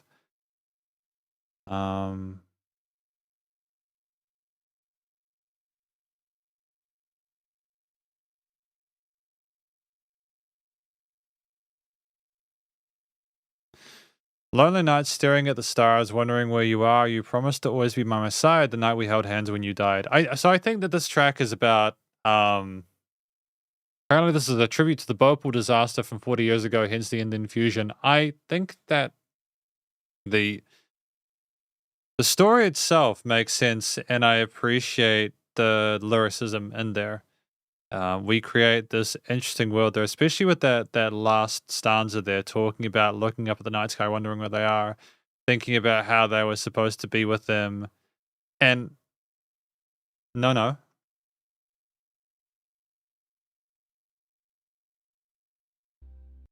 What do you mean?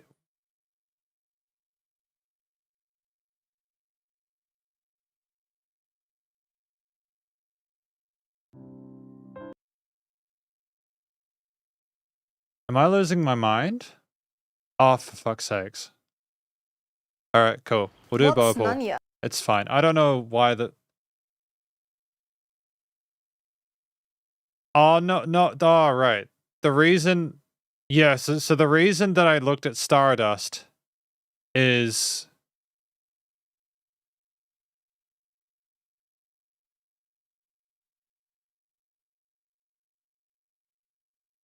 were we supposed to do Stardust or Bopal? Because I'm looking at earlier in the chat, and it says that we wanted to do Stardust.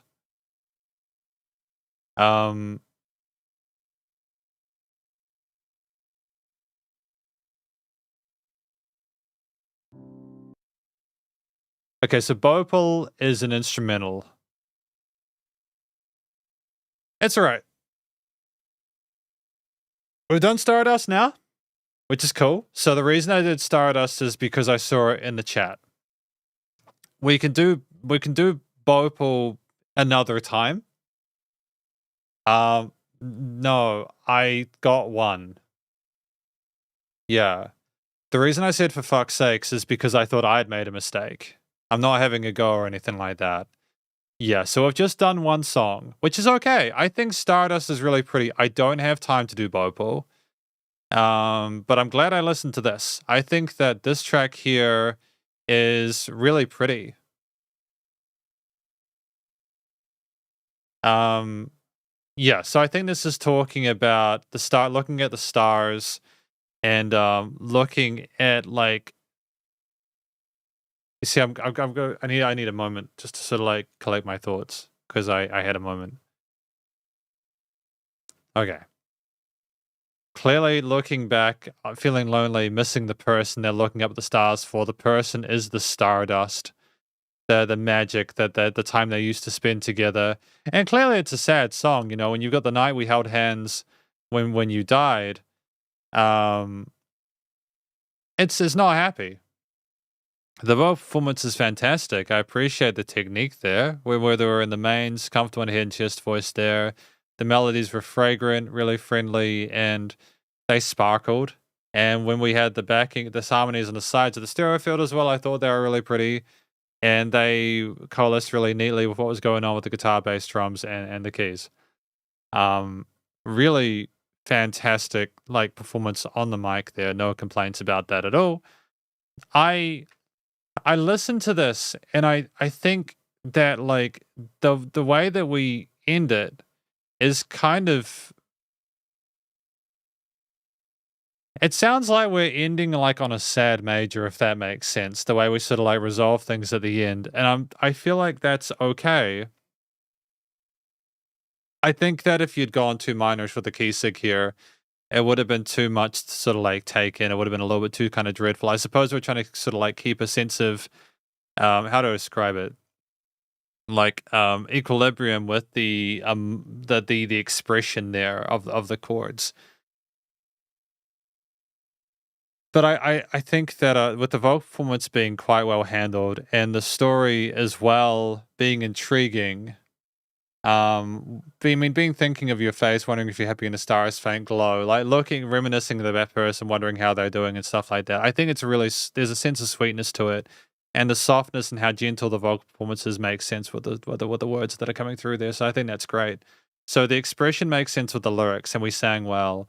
The track with the guitar, bass, drums, and keys is well implemented, and I thought that the verses and choruses that we had there were quite well. They were quite well handled there and well sort of fleshed out, and the transitions between parts were seamless there. And whether it was the guitar leads there with the distortion kind of sort of pouring over top of certain elements there, call and responding with what was happening with the vocals, or sort of like interacting with the keys in that mid-range there, sort of, especially in that later half there, sort of more being a mid-range resonance there to kind of add a sense of development to the composition. The drums and bass being there a lot of the time. There were some interesting fill transitions with the snares and stuff like that, but the bass keeping in time with the drums and sort of sticking with the root notes, sort of trying to reinforce those. Just going back here.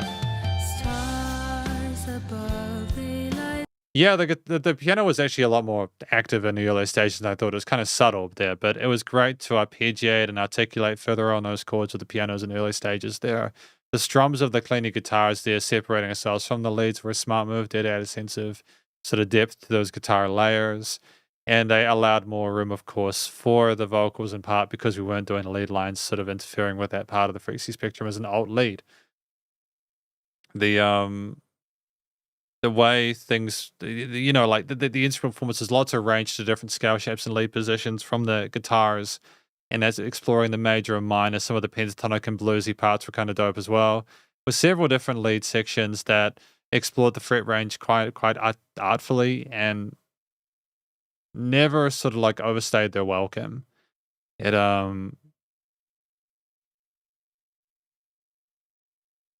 was great to have different solo sections there. I think at the end having like a half length one there just sort of had a bit of sort of variation to the chorus at the end. It was cool.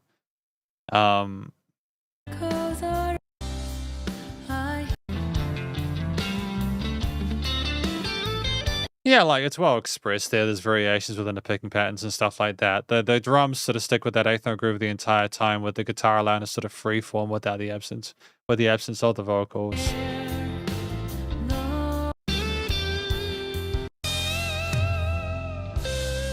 And we finished rather succinctly there at the end there with the fade out of the cymbals and the guitars and bass and everything like that, with the lead line over top. I feel like it was well fleshed out. It was a good use of 4.5 minutes. There wasn't any filler. The lead sections made things more interesting there. There were no moments where there wasn't something interesting that musically or instrumentally that would sort of like not sort of improve the experience there. We got the story we needed to, and the way it was expressed made sense. The gentle nature of the major and minor triads there made sense with the overall theme there, and it was palatable and accessible. And even though the story itself was quite sad, in a sense, it never got too dark and sort of like, it never tried to pull you down with it. It was almost like, in a weird way, we were sort of appreciative of the fact that they were in our life in the first place. I think it's a beautiful thing comparing the person to the stars. And I enjoyed my time listening to Stardust from Const 71 with the understanding that the studio recording, mixing and mastering, the recording, the quality of the vocal performance there, how it was balanced with the guitar, bass, drums, and keys in the stereo field as well in the frequency spectrum was good. And there's dynamic range to it. And it was nice to know without pumping, so the bus compression limiting was handled. There's no real faults with it. It's a solid track, and I think that they did well. So thank you to Const71 for that request of that track, Stardust. That's basically it for me today, though. I am going to go and get myself a coffee. Hopefully you guys have a fantastic weekend. Thank you to the people that put through requests today. We had Rufo, as well as Jacob, Judith, Denahay, Paul7931, Cromino, as well as Konstantin Derekas with Stardust. Lots of different songs today. It was good to hear them through. Hopefully you have a fantastic weekend. Please remember to support your local musicians and artists. And musicians and artists at this point in time is need all the help more than ever. Thought of crazy stuff going on in the world. And I'll catch you guys in the next live stream. Spiderhands out. 3, 2, 1. Boop.